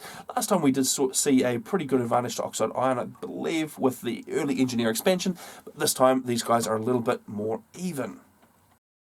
Those Selenians once again heading out. Those guys are probably going to pop into the centre. Well, actually pop all the way over there, and it looks like Ajax is going to try this trick. Well, let's see if Chosen manages to cotton onto it very quickly. So what he's going to do is he's going to park that Selene on top of the mass extractor, and he's going to set it to hold fire so that it cloaks, which means that it is invisible, and an engineer will not be able to build that mix until it is reclaimed or attack moved or something like that. So that will just be a little bit of a trick there, and we'll see if Chosen falls for it. He's actually going to pick up that Selene on radar, so he is going to be aware that it is coming in, and the Selene will actually will win against the Scout. A little bit more powerful, but it does mean that Chosen will be aware. And actually, Ajax has already set it to hold fire, so no shots go out at all there, and that is no engagement. And we've got pretty much the exact same thing happening on the south here. The two scouts cross each other, and it looks like Chosen is just going to double back, and he's going to keep that Selene with range, and he's going to do that with both of them. So they are going to just try and follow those guys up. He will be aware exactly where those Selenes land, and we can see the engineers out coming down here, grabbing another mix and heading out to the south before a little bit more reclaim orders have been issued. Alright, looks like the ACU now on the move for is going to head out towards the centre, and he's actually heading down towards the Hydro, so he's going to assist that Hydro and Air Factory build would be my guess. And we can see Jagged Appliance, Chosen is now called. We can see he is throwing down a little bit more power, and he is getting that Air Factory up and running. So both these guys are a little bit late to the party with the air game, and that is going to mean that no air engagements, no early bombers to take out expanding engineers, which is interesting because early bombers are very, very handy on this map because of the sparse nature of the mixes and just how long it takes to grab the engineers back out to the front. So those power gens just about finished, the Air Factory just about completed there for Chosen. And how is the Air Factory over here? Well, actually, Ajax did go early air. He put it down in the base there, and that is now producing. So he will have a few air units out a little bit ahead of Chosen because those engineers base did get that factory up just a little bit earlier. But of course, they don't have the adjacency bonus that Chosen will now be getting for this factory. Alright, looks like the ACU for Ajax is going to beat Chosen to the centre. He is going to come out here, he's going to grab some mixes, and there is a radar in the middle for Chosen, so he is going to be aware, and he can probably tell of the radar blip that is in fact the ACU, so Chosen will be very shortly aware that the ACU is inbound to the centre, and he's going to want to counter that with his own ACU because he doesn't want to give up the centre. There are 6 mixes right in the middle here, and that is a reasonable advantage. That is enough to run 3 more land factories on full spam, so that these guys are going to want to contest that. The raids are coming around the bottom here for Ajax. There is not a lot to counter them. There is a single Mantis that is going to go down because there are a bunch of Thams in the area. So it is definitely an advantage to Ajax in the south there, and actually in the north as well. There's a single Mantis on raiding duty for Chosen, multiple Thams, and a few more inbound as well. So that is going to be a net win for Ajax. So it looks like, well, he actually managed to get some Thams right in here as well and do a little bit of damage. Looks like Chosen did manage to pull the engineer away out of harm's way, and he is going to be able to rebuild with that guy. The Mantis coming into contact with those Thams here and very, very quickly dying. So it looks like it's a little bit of an advantage to Ajax in terms of early expansion and map control, because we've got more Thams down here just managing to push back Chosen's borders a little bit, and it's hemming Chosen a little bit into his starting position. We've got Thams over here, so again, very, very good map for Ajax. So we saw that in the last game. It was only the ACU gun upgrade and the number of Auroras that Chosen managed to accrue in the centre, that's what did it for Chosen, and that's what put him 1-0 up in this best of 3. But this way is, well, it's looking a lot like Ajax is going to hem him in once again, and the issue with that time is that there is so little mass in the core of the starting position that it's not going to be enough for Chosen to push back on. He's currently still on 23 mass per tick, and that's a 6 mass per tick disadvantage to Ajax, who is just showing off that superior map control. The mixes, you can see that the mixes are all the way out to the bottom. and that is in contrast to the rated mexes over here. So this engineer is about to go down as well. So Chosen just looking very, very sad in the expansion game, and unfortunately that is going to be a death knell on this map, because you just need that map control to be able to do anything. So we've got another little engagement coming in here. We've got about 6 or 8 Thams coming in against one single Mantis. They are going to stray reasonably close to the ACU though, so they are not going to do too well against him. But they're going to split up, and he's going to send 5 Thams down the bottom, and he's actually already got a couple there. Still just managing to sit tanks on all of the expansion points, and unfortunately for Chosen, this engineer is going to go down, and that is going to mean that this factory position is going to come under fire as well. So Chosen very much struggling to put together any kind of army to be able to combat what throwing at him. He's sitting on minus 30 mass per tick right now, and that compares to Ajax, who is just sitting in the positive. He is actually slightly power stalling, so a little bit of an issue for him, but that is much more easily corrected than the lack of mass and lack of map control that Chosen is seeing right now. And we're seeing a pretty big T1 army moving towards Chosen in the center here, and he is going to go grab that mech. That's going to help a little bit, but he does need to figure out a way that he can get that map control, get back the eco, and find a way to fight. But unfortunately, all of his expansions are just being blocked right now. We can see those Thams still sitting there on guard duty, making sure no engineers get up and grab those mexes, and that means that all of this that Ajax is a total bonus over what Chosen is getting, and it's 27. Actually, that looks like a power stall still for Ajax. He's sitting on 25, 27-ish mass per tick, and that compares to the 17 for Chosen. So still a couple of land factories worth of spam advantage. Ajax's income. So not looking too great for SNF right now. Chosen is going to pursue that T1 army with his ACU, and it looks like there's actually an upgrade going down for Ajax. That's probably gun. He does not have Notify on, but that's probably gun, and he's probably got it paused because of that power stall. Let's just check in on that power stall, and minus 100 right now, so he's still struggling a little bit. And does he have his air factory running? No, the air factory is paused, so he is trying to get that T2 power up. That's where all of his power is going right now. That is just about completed, and that's going to be even more advantage to Ajax. He is lagging quite a bit in the power game, 320 power to 640. Will be fixed momentarily when that power gen comes online, which it just has, and that brings him back up into the green, and that's going to put him in a pretty good position. So he's sitting on 33 mass per tick to 21 for Chosen. Chosen does need to get in with his ACU and take out all of that T1 if he can. Unfortunately, there are now raining fire down on that point defense that he threw up, so that is not going to do too well in terms of defending that center position for Chosen. So last time, again, we see Ajax with the better army composition, better map control, and just not quite enough for Chosen to get out there and do any damage. So we'll see if he manages to pull something out of the bag, or if this is going to go 1-all. That T1 point defense does go down to the Zui fire, and unfortunately, what on earth is Chosen doing there? He is probably under a little bit of stress and just maybe suffering a little bit of a lack of APM to try and deal with this army that is just coming from every single direction for Ajax. And has the ACU gun upgrade completed? No, it hasn't. It is about 75%, but I'm not sure that he really needs to do it, because he's got enough to take away probably about half the HP on that ACU right now, and then he's got enough coming in to probably finish him off, and there's just not that much online.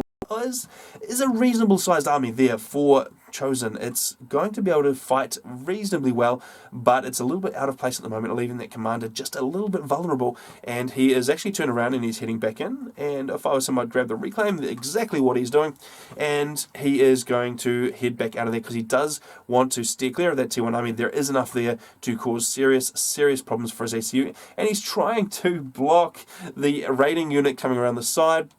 Unfortunately for him, he skirts right around it, and he lets those Thams come straight back in to destroy the engineer and mechs that he is just putting up. This mechs down here is still unclear, because those raiding Thams are still on it. So unfortunately, he is let those raiding Thams in, and well, he's actually managing to do some raiding of himself, which is very nice. Now, in the center here, we are seeing a bit of an engagement. The ACU for Chosen is going to do quite a lot of damage. He does need to keep moving to avoid the Zui fire, but he is going to do a damage in his T1 army. He does need to bring those guys in, especially the Medusas, to get that stun on those enemy units. Now, unfortunately for him, we have now got some Ilshivas rolling in, so that is going to be a severe problem for Chosen, because he is now out-teched. Is he? Let's just look for a T2 factory upgrade.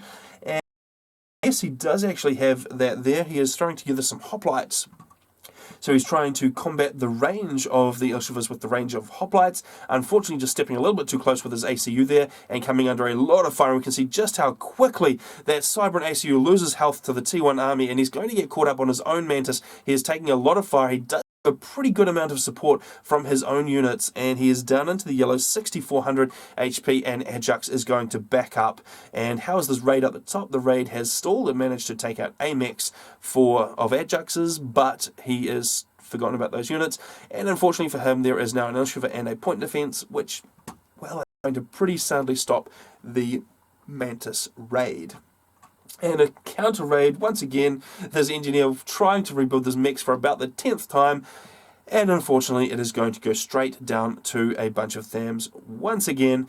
And we've got the ACU moving up the centre. I think Chosen at this point realises he's gun. He does manage to overcharge the Ilshiva in the centre there. There's still one more. How is he going for power? He is... well, he's got plus 480 power, so that is going to give him reasonably frequent overcharges, enough to deal with those Ilshivas. So he manages to overcharge both the Ilshivas that were on the front line. He's actually got a Jester, very nice touch. It's guarded by a decent little pack of interceptors as well, and that Jester is going to be able to sit here. It's going to be able to take out that mass extractor and cause a little bit of havoc. Unfortunately for him, Ajax has got a lot more T1 air online, ready to go, and that is not going to last too long. And we've got another Jester up here making a bit of a this raid, and the 3 Mantis that are still there will be able to finish that off. Chosen bringing another Jester in, so making good use of the Jesters now. He is just peppering away at this T1 army in the centre, and it looks like he's probably going to be able to do a reasonable job of destroying that and scooping up the reclaim, especially because he does have that overcharge cannon ready to go. The interceptors coming in from Ajax, they're going to come and deal with this Jester, and, well, that's going to... well, it's still definitely air control in Ajax's favour, which does mean that we could see a few gunships, maybe some T2 bombers or something in the near future. I'm not sure if it's really necessary though, because rolling in, there are only so many Ilshivas that the ACU can deal with, and it's only a Cybran ACU. It's still sitting on, well, he's actually 11,000 HP, but that's still pretty fragile compared to the beefy nature of some of the other ACUs. He's having to back that ACU up because he is coming under fire from this T1 army. He's bringing in his Mantis to support. Not going to last too long against the Ilshivas, which are rolling in. They will be here. Yeah, they're just reaching the front line now, so there's 3 Ilshivas in there. So he does need to keep his ACU on the front line because he needs that overcharge cannon, but he can't keep his ACU on the front line because it will die. So a little bit of a dilemma there for Chosen. He is going to bring a army up around here. He does have Medusas in the mix, so he will be able to take out this point defense, and he will be able to do a little bit of damage. Ajax very quick on the rebuild game, though. He's getting the engineer up there. Probably... well, actually, he's not doing a patrol or a attack move after that, which would be nice because there is a bunch of reclaim there that he could pick up. Still, these units just accruing on the front line. There's how many Ilshivas? Actually, 4, 5, 6, 7. Yeah, there is a pretty dangerous looking amount of Ilshivas in the front there for Ajax at this point. It looks like Chosen continuing to do a little bit of raiding around the side, just picking up engineers, picking up mass extractors, but Ajax still a 31 to 19 mass per tick advantage. So it's definitely not looking favourable for Chosen at this point. And I do wonder if he's managed to get enough T2 online to do anything to combat those Ilshivas, and I just don't think he does. He probably needs rhinos. I'm not sure that the are going to do a lot of damage. Let's just check the range on those guys, and we can see they're just falling short of the hoplite, or the hoplites just falling short of the Ilshivas, which they are probably intended to counter. Alright, more raids coming in here. These Mantis going to come in and take out a mech or 2, which is very nice. There is an Ilshiva on duty. So the problem for Chosen is that they're just Ilshivas spread all out across the map. Jagged Appliance. I was going to say Jagged Appliance because of the silly naming that Chosen has applied. He's sitting on 4,600 HP, and his army is melting away very quickly. Those hoplites not lasting very long against the direct fire, and he is starting unfortunately, he is down to 6100 HP. He's going to overcharge those Ilshivers, so doing a pretty good effort of taking those guys out. He looks like he's got just enough in the tank on that commander to push back the army for Ajax, and those Ilshivers, they're actually starting to work their way around. Is that pretty much the only decent combat unit that Chosen has right now is his ACU, and that means that these Ilshivers are free to scoot around, and they can cause all sorts of problems. So it looks like that's exactly what Ajax is doing. He's actually dumped a lot of reclaim on Chosen's doorstep, which Chosen is dispatching engineers to pick up, I would suggest, and he's going to grab those and zoom around, so he can actually come down. He can raid pretty much any mechs he likes. He can raid anywhere apart from where the ACU is. He can get right back into the base. He can take out the core production facilities. He can probably take out the Tech 2 HQ, and there is not a lot that Chosen can do about it because he only has these Mantis and a few Medusa online. He's got a few hoplites, still producing hoplites, but those guys go down pretty quickly to those Ilshivers. Pretty nice T1 army in the center here. It would be a shame if something happened to it, namely a couple of Ilshivers. So those Ilshivers there are just a hair's breadth away from being able to lay fire down on that T1 army. There's maybe enough there. Ajax is not going to kite, he's not going to micro those Ilshivers, so there's probably enough online to deal with those Ilshivers, although there's a third one coming in for Ajax as well, which unfortunately for Chosen means that that T1 army is actually just going to vaporize now. So the T1 that Chosen is managing to throw around the map is just getting absolutely destroyed by those Ilshivers. So I'm just not sure there's anything that Chosen can do. The Ilshivers trying to make their way into the main base now. There is enough of the Mantis force online. Those Ilshivers are separated enough that the Mantis can isolate and kill them one by one. So that is going to be, well, actually the Ilshivers are backing up now, which means they've got the ability from their superior range, and there could be a lot more havoc still wrought on this T1 army. So still looking pretty dodgy for Chosen. He is sitting on 21 mass protect, so he really hasn't moved in the economy game, and Ajax is up to 43 mass. So, not looking good, and it's just continuing to escalate. Ajax is just bringing more and more Ilshivers onto the plateau, and let's just see how many there are. There are currently 20 Ilshivers floating around the map, and that is a little bit of a problem. There are hoplites to try and counter that. Well, there were a few hoplites. I'm not sure if there are actually any left. So we have, let's just count up the Mantis. There are 27 Mantis. So, of course, 20 Ilshivers against 27 Mantis is a pretty no-brain proposition in favour of Ajax. So, it is pretty much just a matter of time now, unless, of course, Chosen can pull something out of the bag. He's moving forward with his ACU. He is going to just scoop up a bit of reclaim. He's managed to scoop up a lot of reclaim from there. Let's just check those figures. Ajax is on 7,100 and Chosen is on, well, 7,200. So he's managed to even it out pretty much dead even in terms of reclaim. Unfortunately, there is a TAC missile inbound, and that is actually from a static TAC launcher, not from a ACU TAC pack, and that is going to head straight in, and we'll see if that is going to go after the HQ or is it going to go after mass. I'm pretty sure going after the mass right now. Are there any T2 mixes online for Chosen?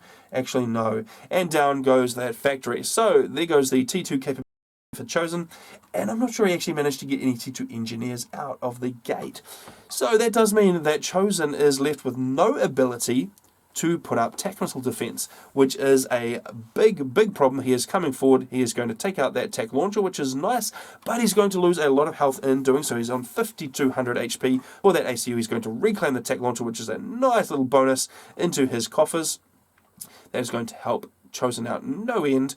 And that is going to, well, actually he managed to clear the center of a lot of Ajax's units. So there was a pretty significant army for Ajax, and that is all vaporized, and there is a bunch of T1 here for Chosen. Actually looking in a reasonable position. Unfortunately, on the north here, there is still a bunch of Ilshivers raining fire down on anything that Chosen tries to build. That is not going to go too well. And there's another squad of Ilshivers coming here, which are going to wipe away any engineers and any units, but there actually aren't any units. So, once again, Chosen finds himself with a bunch of Ilshivers on his doorstep, and not much that he can do. And now we have got a final play by Ajax, because he is aware that Chosen has got absolutely no air control whatsoever, and he's going to start raining fire down on that ACU with gunships. And we can see that are how many in the mix there? Looks like about 5 or 6. Actually, let's fix that minimap. Okay, so half a dozen gunships are just going to have absolutely no contest. There's a little bit of T1AA online for Chosen, and that is that. So that actually brings us to 1-1 in this best of 3 for the IGC Season 7 Round 4, and that is 1 point first to Chosen, and now 1 point to Ajax. And we've got to go to a third round, which is going to be on Desert Joust. Right.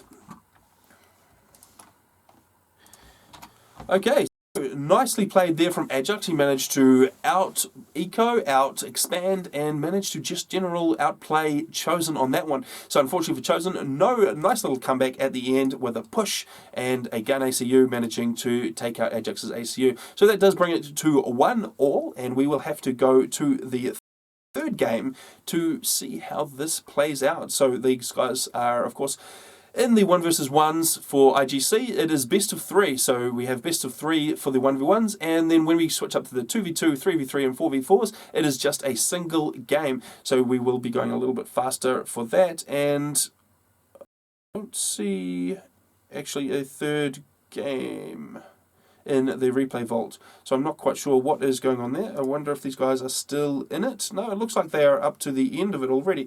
So it looks like I'm not seeing this. Interesting. Bear just one moment and we'll see if we can find a game for actually Broken Vows. Did they perhaps swap the map out? So I'm thinking that they've actually switched it up. So it was scheduled to be played on Desert Joust, but the game that I can see here is actually for Broken Vows. So a slightly different map, and we'll just wait for the FAF client to catch up with what we're doing, and then I can launch into that game. So we'll jump into that. Ajax against Chosen.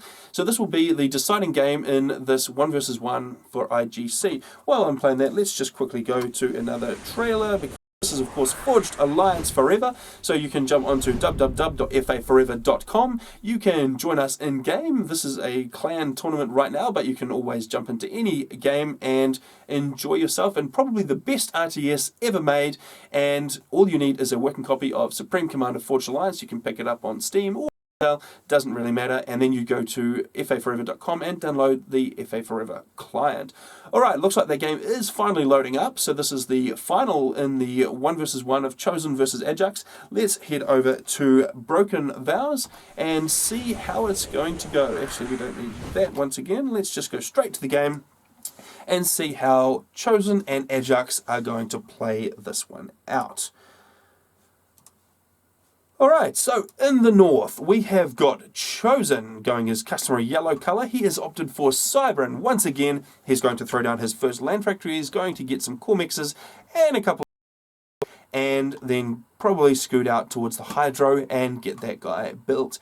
In the south, his opponent is Ajax. He is going for Seraphim once again. He's going to throw down his first land factory. He's going to get his core mixes, and it looks like he's not going to build any power gens before he switches up to the Hydro. So that first engineer out of the gate, of course, build the Hydro. Now this map has got a lot of little lanes in it. There is again, like we saw in the last map, it is very, very critical that you expand and hold the map, because there are not a lot of mass extractors around the starting position, and it is crucial you get your engineers out to the sides here. There is another Hydro and a couple of mixers, and you have to go out both sides and do a little bit of dropping as well up on these ridges here, and that'll give you the mass that you need. So you do need to have units guarding all of these different passages, and there is, well, a definite need to maintain map control on this one. So Ajax managing that Hydro. He's got a couple of engineers and the AC on build duty. He will be going for, it looks like, another land factory and then an air factory on the adjacency bonus for that Hydro, and he's getting a few more PGens up and running to support that air factory. Up here for Chosen, he is just getting to work on that Hydro. He will be throwing and then a few more land factories for a bit of spam. There are some civilians, of course, in the centre as well. Not a lot, not really worth reclaiming. There's no defence for them, but of course, if you get in there with an engineer drop, you can grab those, and maybe a little bit of capturing as well for that radar. Alright, we can see again early selenium Ajax. He's zooming those guys across the map. He's going to park them up and most likely switch their guns off to enable cloak and have them sitting there gathering free intel, and we can see where they are headed. They're actually headed right across, and they're going to sit on mexes once again. And actually that just reminds me, in that last game I forgot to see how long it took to respond to the cloaked Selene on the mex trick. Alright, so the engineers are expanding now for Chosen. He is getting out there, he's putting a radar down to give himself a little bit of coverage. And he's got the engineer heading out this way. Of course, this guy is very vulnerable. Any early raiding units will be able to come in, they can take the engineer, and that causes a big delay in expanding to these extra mexes on the side. Ajax is getting his engineer out. We can see pretty much the same idea there. He is going to come out, grab the mexes. He's going to throw down a point of defense to try and hold the area, and he is probably going to do the same thing on this side. Yes, that is exactly what we see. Another grab for those mexes and a point defense. Chosen just a little bit, he's just a little behind. He's going to be a little bit slower because he is grabbing that reclaim on his way to the expansion. That's going to make it take just that little bit longer, and a potential advantage there to Ajax. These guys sitting on 13 mass per tick, just ticking over to 15. So very, very even at this stage in the expansion game. We can see a THAM headed out in advance of that engineer, just to make sure no sneaky raiding units manage to get around the side and occupy this expansion, causing the death of that engineer and a big delay. There is another Selene parked up on that mass extractor, and this time I don't believe Chosen actually saw those guys come in, so that will be a interesting check to see how much attention Chosen is paying, because this engineer here, he is going to try and build that mex, and he is going to fail. So we'll see how quickly Chosen managed to switch that command to reclaim the Selene. And we can see there is actually a Mantis coming out this way. He may have been aware that that Selene was parked there, maybe not. He is probably, actually it looks like Ajax forgot to enable hold fire on that guy, and he was not cloaked. So a little bit of a misstep here. Let's see if this guy is actually, let's just switch to Chosen's point of view, and he is cloaked this time, so Ajax not forgetting with that one. And in comes the engineer, and he stalls. How quickly does Chosen deal with that? Oh, I'm not sure that he's quite paying attention. Actually, there we go, the Mantis takes that out. So very interesting. Chosen dealing with that pretty quickly, actually. He would have set the Mantis to attack ground and take that Selene out. Alright, so another little raid here. The Mantis goes down to the THAM, leaving 24 HP on it, and it is going to continue up. There is another Mantis coming in. There is a THAM that's gotten past as well, so there's probably just enough firepower on. Oh, actually, there is a THAM that has sneaked past, and it has come into contact with that engineer, so that is going to be a net win for Ajax. The engineer is going to go down before it completes any construction, and that is a big time penalty that Chosen has just incurred, because it's going to take quite some time for the engineer to make its way back out to the expansion. So that puts pretty much an entire expansion down. It's only a couple of mexes though, but the hydro is probably very important. So it does mean that he is a little bit behind. Ajax is, well, Chosen has actually built more T1 power. He's sitting on 440 power to the 300 for Ajax, and that does mean though Ajax is sitting on 31 mass per tick, and that's just a little bit ahead of Chosen. Though, and Chosen making a little bit of a play down this left-hand side. He's got half a dozen Mantis, and they're all coming down. There is not a lot that Ajax has online to be able to stop them right now, because there are a few THAMs in here. There looks to be 3 THAMs and a couple of Selenes. Not quite enough to do anything. Chosen with the advantage in the center here. We're taking on that THAM, and the engineer going down. So unfortunately for Chosen, another engineer loss, and that one was right out at the front line. It was already building a factory. He did manage to get a couple of mexes up, but unfortunately he did lose that, and that is going to be the end of that. There is still one engineer over the side constructing that land factory. Chosen is going to come down here with his ACU. He's going to run straight into a point defense though that Edge thrown up, and that is going to force Chosen back. He is going to see that fire coming down on his ACU, and he's probably going to back up. There we go. There goes the order, and he is going to back up out of range of the ACU, of the point defense I should say, and that is going to be, well, a net hold for Ajax in the center. That does give him a couple more mechs that, well, actually it's neck and neck, because this one over here didn't get built for Chosen, or it was destroyed.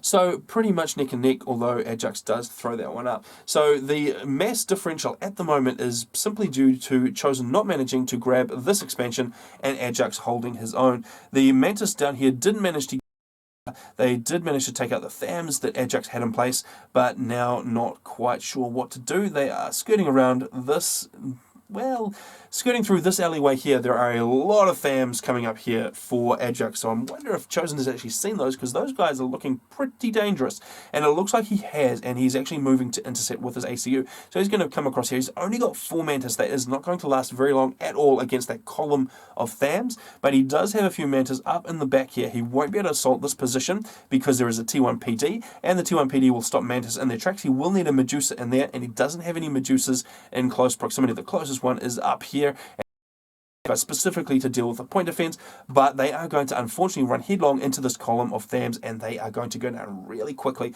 And it looks like Ajax has actually done that drop in the center. He has thrown down those mass extractors, and he has captured that radar. So that means that he has got some free stuff in the middle, and he's got a little bit of radar coverage as well. So another slight advantage to Ajax, and it looks like he's actually winning in the air game. Again, we can see a pretty decent pile of interceptors landed here for Ajax, and there's only 5 here for Chosen. So it looks like Chosen just a little bit behind in the air game once again. So a bit of a problem for him. He may come under fire from bombers, from T1 bombers, and it does probably give Ajax the ability to go up to T2 and maybe do another gunship snipe like we saw in the last game. Now this push here from Ajax is doing very well for itself because there's just nothing online for Chosen that can deal with it. There's a couple of Mantis in the area that has absolutely no ability to stop the half a dozen THAMs which are rolling in, and to be another problem for Chosen, another expansion lost. He has still not managed to reclaim this one. The THAMs keep rolling through there, the engineers keep dying,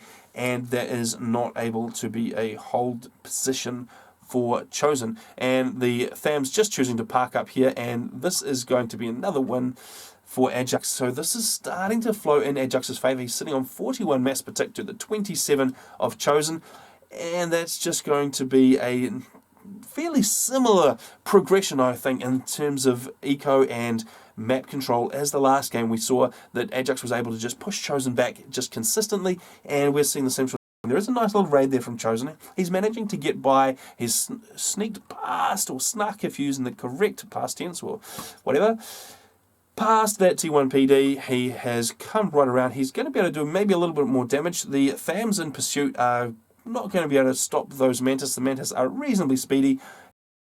Will be able to get in here. They'll probably be able to take out this one mass extractor.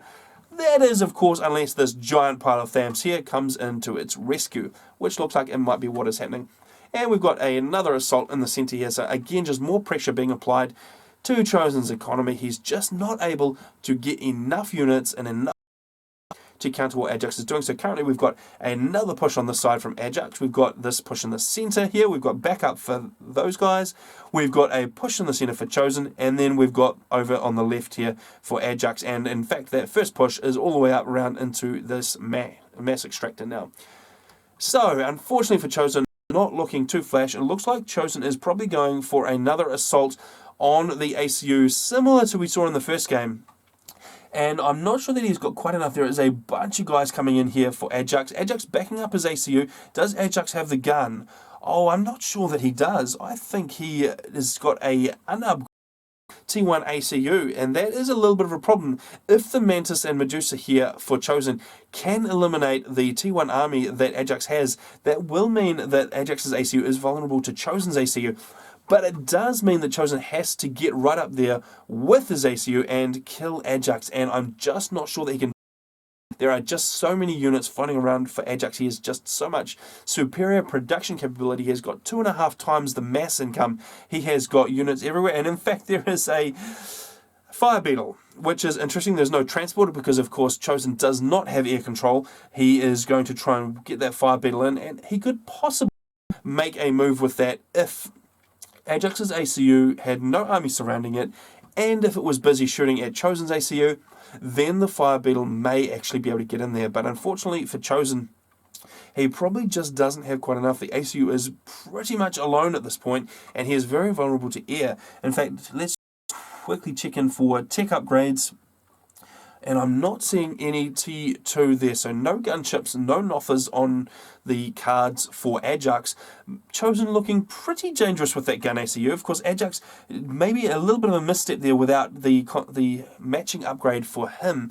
So a little bit vulnerable now to Chosen's ACU. So we could see a similar push to what we saw in the first game. There's the T1 PD raining fire down on the ACU. A second one just goes up. The Fire Beetle wanting to definitely stay out of range of that. There's actually 2 Fire Beetles in there right now, and there's a nice little Deceiver as well. So going to be problematic for Ajax if he doesn't have visual coverage over Chosen's ACU and Chosen's units. Chosen just choosing to sit back a little bit right now and pepper away at the PD that are going up and just destroying those. So doing a very, very nice job with his ACU. And is Ajax going to match the gun upgrade? His ACU is out the side here. He's not on upgrade yet. I'm not sure if he's got enough free eco. Perhaps he's investing everything into defending this assault and he's not throwing down that gun upgrade. Maybe he doesn't have the time. But down go the units for Chosen. Chosen now starting to get surrounded by Thams. That is a little bit of a problem because he just doesn't have any build capacity ACU. And that is going to let him just start taking hits. He's sitting on 12k HP, so not bad for a Cybran ACU, but not the best. And a few more Mantis coming in to try and assist. He really is going to have to rely on veterancy now to save him because he is so close to Ajax's production. Ajax has got so much. Chosen down to 15 mass per tick, and we can see that Chosen is putting everything into that assault at the front line. In fact, he's not even reclaiming all of these wrecks around his base. So it looks like Ajax is finished with that expansion over there. He's bringing in the rest of these guys. So it is pretty much the last-ditch attempt for him to push through. And unfortunately, he hasn't been able to do it. There was just too much T1 online. There was a few PD. They weren't really stopping the SU, but there was just enough of a T1 army for Ajax, and now the T1 bombers are raining down, and those guys are doing a little bit of damage every single pass, and there are enough of them just to do a lot of damage collectively. 3,600 HP that Cybran ACU, and it looks like Chosen might actually go down to T1 bombers. He's got no T1 AA.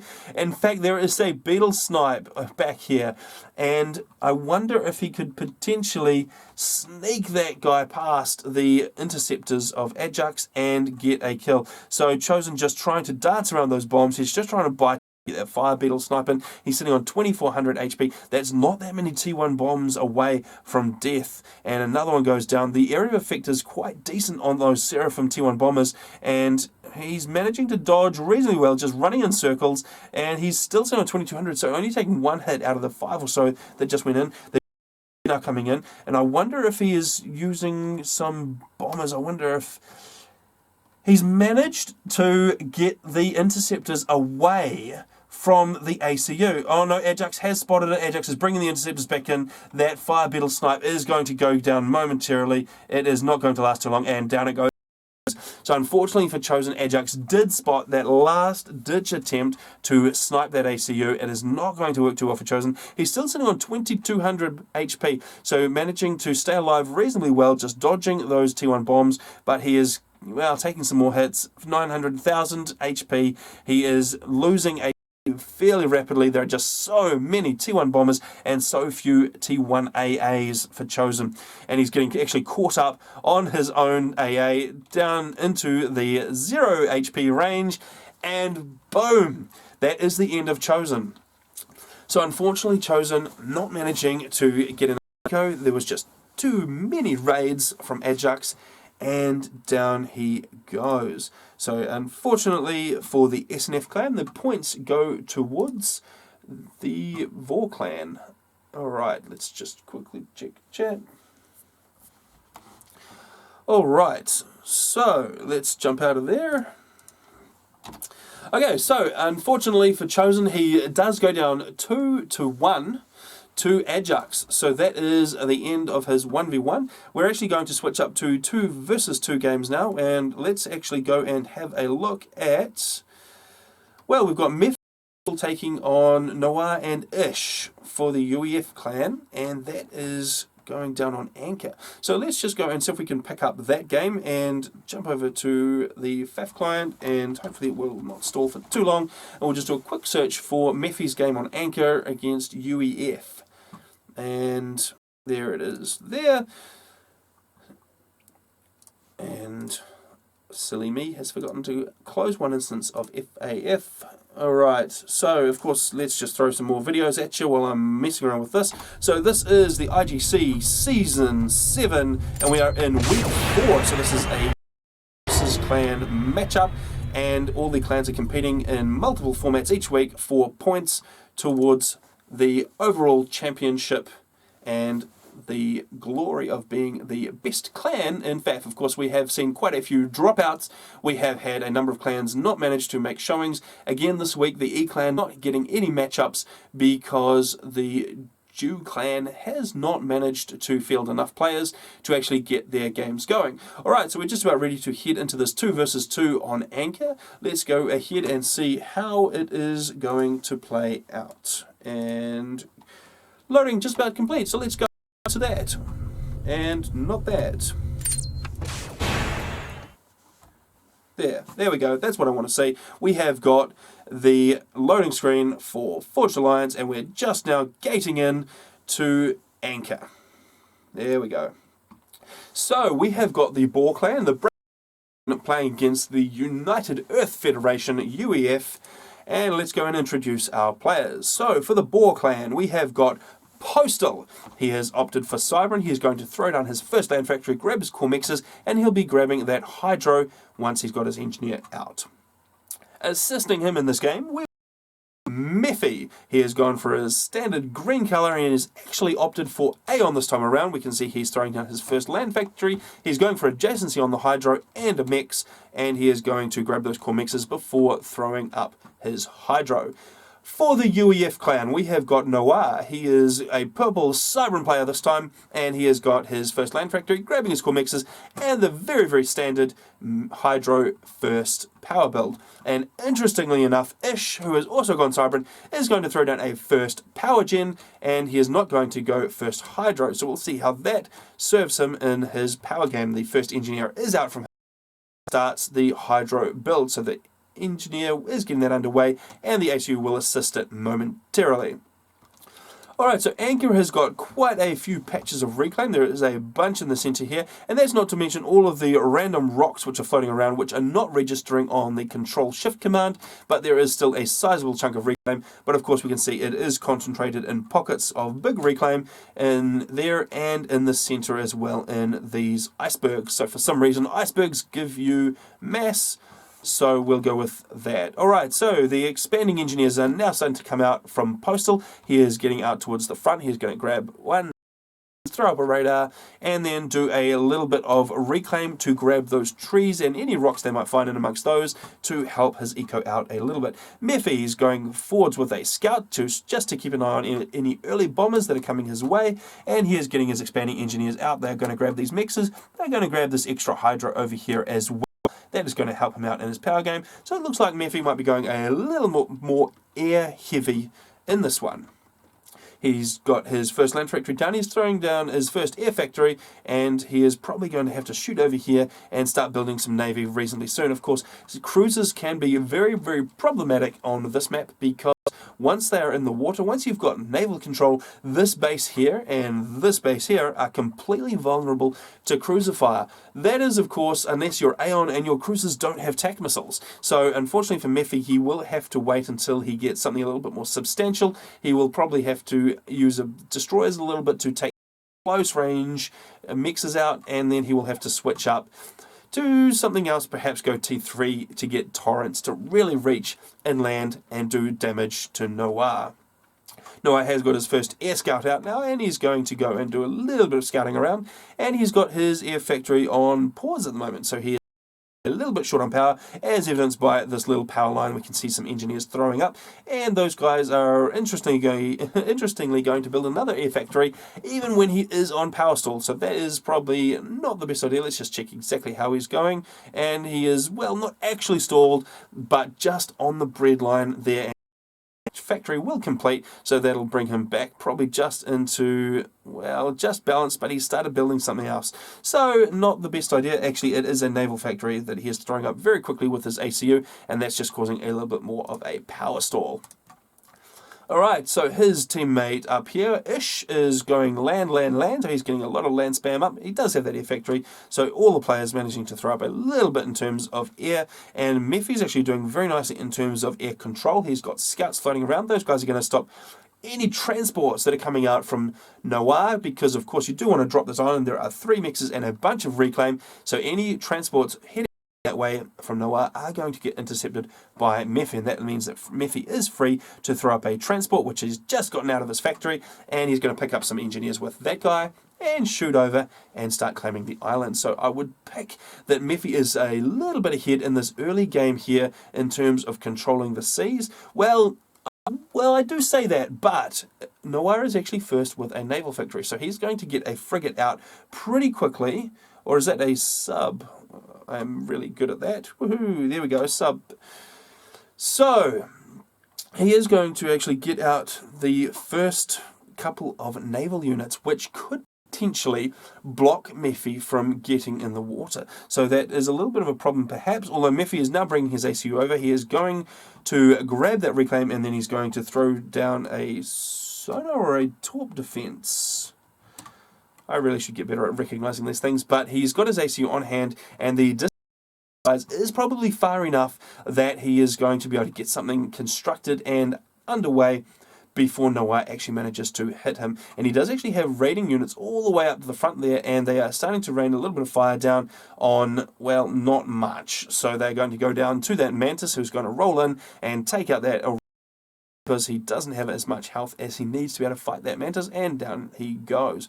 A nice little push actually up here from Ish. So Ish has got quite a lot of T1 online. He's managed to get a bunch of Mantis up here. He's got another little squad of Mantis here, and he's got his ACU all the way forward, and he's got a factory in the center. So very good map control there for Ish. Ish pretty much holds the entire top of the map right now. There are 4 more mass extractors, and, well, actually 5 if you count the one up there that he can grab, that he has, because he has this map control. It's going to stand him in a very good position. That's another couple of factories that he can run with T1 spam in order to push back Postal. So Postal may be going to be under a little bit of pressure here from Ish. They're both rated, well, 1700 and 1800, so pretty even. But I would have to hand the slight early advantage to Ish, because he does have just a few more units online ready to rock. And Postal doesn't have too much more than his ACU. He is starting to filter a few T1 units.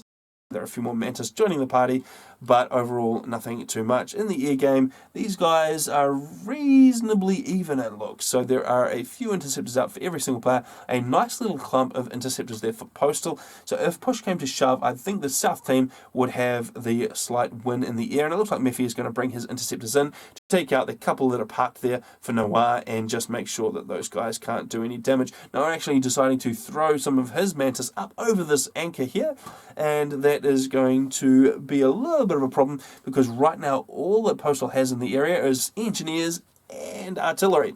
So artillery are not going to do too well against. So that is something that these guys need to be careful of in the centres. So far, Mephi not really pushing too many forces up. So Mephi concentrating more in the Navy and in the air game than in land spam. And so we've got a bunch of Mantis here for Noir. We've got a bunch of Mantis up here for Ish. And so far, just a few units from Postal. So it looks like the strategy from the Breakwish Foundation might be to mainly push up with one player on land, and the other player probably concentrate on the ocean battles and make sure they win that, because if you do lose that, then that is pretty much the end of your game, because you're going to lose one of your bases. So in the centre here, the ACUs are standing contact. The ACU from Postal trying to lay down fire on Ish, but Ish is supported by a lot of Mantis. That is quite problematic. There are a number of interceptors in the area for Postal to help him out, but unfortunately they can't actually do any damage to the ACU of Ish. And, well, Ish actually looking like he's coming slightly worse off. He's on 16,871 for Postal, so not much in it at all, but there are a lot more Mantis in the game there for Ish. Now this could be a little bit of a problem for Break-A-Wish, because Postal is coming under a massive amount of Mantis fire, and unfortunately there's some more Mantis in there coming from Noir, and this could be the Postal. In fact, both these guys are pushing really hard. We can see all the extra Mantis coming in, and that is not looking too good for Postal. 4,400 HP. Ish did go down to 5,600, so that is a little bit of a problem for him. He doesn't want to be too aggressive with that ACU, but he has a lot of Mantis left over after that battle, and there's a lot online here for Postal to be able to deal with it. There is going to be a little bit of a problem in Postal's immediate future with those Mantis coming in. Now there is a T1 bomber, there is a Jester that I saw floating around here somewhere, and actually the Jester are going after Ish. In a slight turn of events, the air control is very, very problematic, and Ish down to 1600 HP. There are too many interceptors online for Postal. It looks like there is nothing online, and there we go, and that is the end of Ish. So, in a complete turnaround from what I had expected, the superior land forces of Ish absolutely did not come into play, and he went down, and that is that. So looks like Noir is going to control K as well, because he knows that 2 versus 1 is completely futile. And that is a very, very quick 3 points into the Breakwash Foundation's coffers. Very interesting to see there, and very nice play. So that, all right, there we go. So that little Jester push, with a couple of Jesters made all the difference. So the T1 Jester out of the land factory, of course, all the players just about, apart from Mephi, could have produced those guys because they were all Cybran, but it just happened to be that Postal produced a couple of Jesters, caught with his pants down and no AA, and unfortunately that meant that Ish went down to 2 Jesters, so not the greatest position ever for him. So a little bit sad to see, and that is another win there for BAW. Alright, the second game, let's go and have look at Seraphim Glaciers, and this is actually the SNF versus Voice of Reason. So this is Eco Noob, Fluffy Noob against Soviet Pride and Kiza. So let's just jump into our replay vault and see if we can pick up the Seraphim Glaciers game that these guys have just finished. And searching, and we have found it. So let's jump on into that and see whether SNF can catch up a little bit on points, or whether they're going to fail and go down in a ball of flame. Alright, the map is thinking about loading. There we go. The game is starting up, and let's head on over into the game and see who is going to come out on top. Thinking about loading once again, and we'll very shortly see how our players are going to fare. Of course, this map is mostly naval play, so it is going to be interesting. We have opted for starting on the same island. Of course, the other options are 1 island per player, but this time we're going to start with 2 players on each of the 2 starting islands. And let's go up and have a look at how the SNF clan is getting underway. So, for them, we have got Eco Noob. He has gone Cybran. He is throwing down his first land. He is throwing down a couple of PGens, and then he's going to grab those core mixers. And joining him on the same island there is Flawless Noob, and he is going Cybran as well, so there's going to be probably quite a bit of Cybran T2 Navy in our future. He is actually going first air. He didn't go PGen first.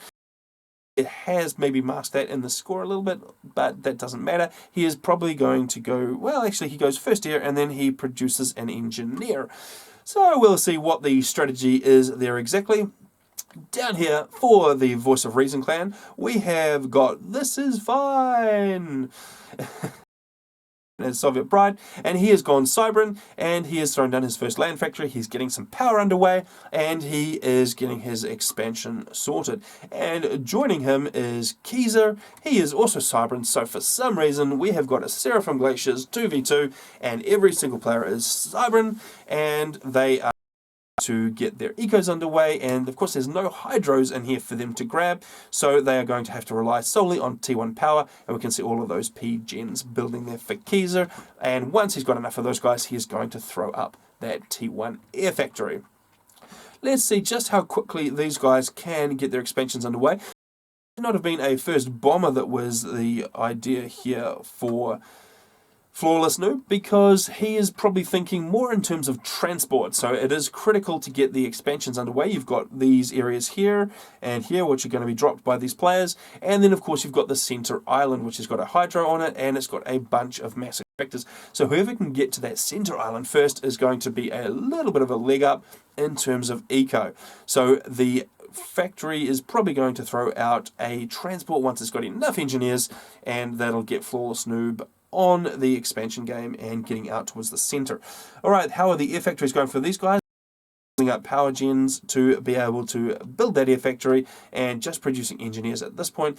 Kiza is a little bit ahead of him, and he is managing to get that air factory underway, and that will be finished momentarily. So if he goes first transport, he could actually end up getting a little bit earlier expansion underway than who went first air. The scout is out for him. That is going to scoot over here and just look for any drops. It is a little bit of a little bit of an early scout because there's not going to be anything online yet, and a little bit of banter there from EcoNoob, realizing that he forgot some power gens, and he is, well, just managing to not stall. So he managed to get that out, and the transport is now loading up, and he didn't actually stall. He's getting those extra P-gens underway, so he will have those momentarily, and it looks like he's managed to recover. Not doing too badly, although the SNF players are just sitting at the bottom of the scoreboard there, so they're slightly behind the Voice of Reason guys. Alright, the scout is overhead for Flawless Noob, and that does mean that he will have eyes on what this is fine. I'm just going to call him Soviet Pride, what he is doing. So he will be able to see what is going on there, and there is an interceptor out as well, so that is definitely up towards grabbing the transport. There is a single interceptor on guard duty there for Flawless Noob, so he will hopefully be able to pick up that interceptor. He will have a radar signature now. He needs to turn that guy around really quickly, and no, he's just a little bit slow, and that interceptor is going to come in for Soviet Pride, and it looks like really quickly, and he's actually going far too far. He changes the drop order, and he throws those engineers down, and the transport looks like it's probably going to just manage to get those guys away. He is down into the yellow, and that transport is going to go down momentarily, but the drop is complete for Flawless Noob. I don't think he quite got those engineers as far as he wanted, but it was better than losing the entire lot of them to that interceptor. On the northern island here, we've got expansions going underway for both EcoNoob and for Kiza. So we've got a first land factory done, a second one just about completed, and a third one underway. Kiza has managed to get a single factory and a so far, so slightly earlier there for EcoNoob. We'll see if these guys can make it count. Of course, it does depend on how much T1 spam they are willing to commit onto that island in order to secure it. We've got a pretty significant airplay here for Soviet Pride. He is actually going to bring in a bomber. That is going to be pretty dangerous to these engineers because that in one pass, so those two guys are going to go down pretty quickly. There are a couple of factories up already, so that does give Flawless Noob the ability to throw some T1AA out and maybe stop the bombers just a little bit, and we can see those engineers do die. The factories, of course, are complete. The air control is pretty solid right now because there are a huge number of interceptors. There are a bunch of bombers. He does have his engineer drop as well, so he will be getting land factories underway on that island, and we can see that EcoNoob is actually the first to get some units underway. He's got some Mantis streaming down towards Kiza's position. He does have a scout overhead, so he is well aware of what Kiza is doing, and he does need to make sure he doesn't stream those guys in too much, because if they walk in one at a time, they will die to the few Mantis that Kiza has managed to pump out so far. So it looks like he is managing to pull them back a little bit. There's definitely a numerical advantage for EcoNoob in terms of what he's got on the island, but he does need to make sure he concentrates the fire enough to make it count. Keys are off, and if he can do that, then that is going to be very problematic for the Vor clan, but I'm not sure it's going to go quite the same way down here in the south of Flawless Noob, because he is coming under a pretty significant amount of fire. He's lost all the engineers. There goes some T1AA popping out of the factory now. It does, well, no, it was targeted. It was targeted at the factory, but unfortunately it takes a lot of damage while it goes past. So there are 4 or 5 T1 bombers online for Soviet Pride. Those guys are going to do a very quick job of destroying what's coming out of the factory. Of course, every time those T1 bombers land, they destroy the unit that is building, and that those factories are pretty much locked down, and Flawless Noob is not going to be able to do anything to counter that. And to add insult to injury, there are now Mantis being produced on the island, and that is going to be a pretty swift end to Flawless Noob's expansion plans. It is a little bit more of a contest up here in the north. There's a good amount of Mantis on EcoNoob. He's got a couple of Medusas in the mix as well, just one so far, and those guys are going to be just trying to lay a little bit of fire down and cause as many headaches as they can. It looks like there's probably going to be enough online for EcoNoob to take this island. Of course, air control is firmly in favour of Kiza right now, and that does mean that T1, and that's exactly what's happening, and those guys can start to lay fire down pretty much uncontested, and they are going to be problematic. And there's actually quite a stream of T1 bombers coming in, and that is going to be able to deal with the T1 army for EcoNoob very effectively. EcoNoob just not having anything to deal with that at the moment. He's going to have to back those guys up what he can do. The engineer goes down for him, and the T1 bombers just continue to lay fire down, and the area of effect on those bombers is just meaning that that army can't do much without being hammered, and there are a huge amount of interceptors in there to take out anything. And what is this? There is a transport sitting here. It was trying to come in, but it's decided not to, and that is going to redirect. Unfortunately, the interceptors got a whiff of that, and they come. So they are going to pretty quickly destroy that transport and the unit inside, and down it goes. Eco Noob doing a very nice play in the center. He did manage to grab the center island pretty much uncontested. There are no wrecks here, so it looks like the Vor clan didn't go for that island whatsoever. They are focusing solely on the two main expansion islands, and they are fighting those pretty hard. So Eco Noob still managing to hold on, but there are a lot of T1 bombers here, and not a lot that he can do about it. It looks like Flawless Noob is sending some try and assist, but there are just so many inties online for Kiza. There is nothing much they can do. He pretty much needs AA on the ground. And we can see that he is starting to mix some T1AA in there. But of course, if he focuses too hard on T1AA to get rid of the bombers, that will mean that the army is vulnerable to this army here of Kiza's. Problematic there. Looks like Flawless Noob still managing to hold on to a sliver of expansion on this island here. He's got a single factory up there, a single engineer over here, but the bomber coverage is pretty complete for Soviet Pride, and the bombers are continuing to rain fire down, and this is going to be an easy win for Soviet Pride. So that is going to be more eco their way. In terms of Eco Noob is actually doing a fantastic game here. He's got 51 mass per tick, and that compares to 29 for Kiza, 35 for Soviet Pride, and 25 for Flawless Noob. So Eco Noob living up to his name. Eco pretty hard. We can probably see a bunch of T2 mixes. No, how is he managing to generate that much eco?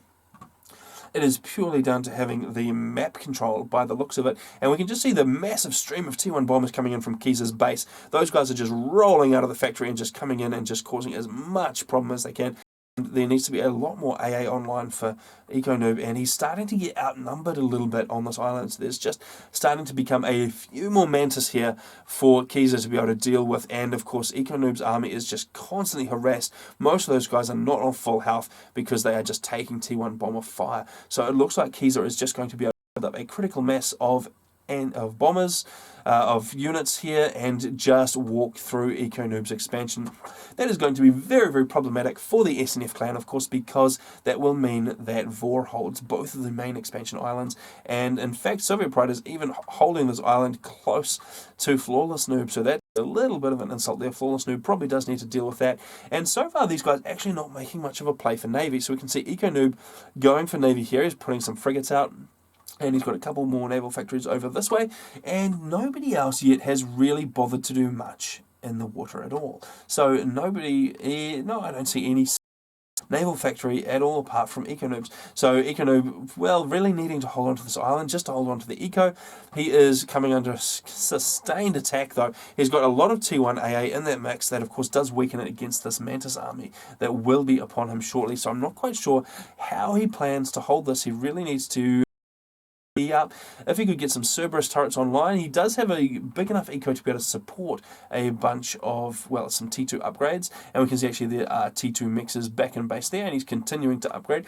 Let's just have a quick look at how his eco is going, because it looks like he should be able to afford a few T2 upgrades with that 59 mass per tick, which is quite a way ahead, but he is mass stalling at the moment, so that is not the case. So he is dumping everything he can into trying to hold this island most likely, and of course naval production is not cheap either, so that will be where a bunch more mass is going. Those T1 bombers just continuing to be massively Eco Noob. They just don't have any air in the sky, and this is going to mean that they're going to lose this expansion. There are a pretty good number of factories here. We've got, 9 factories.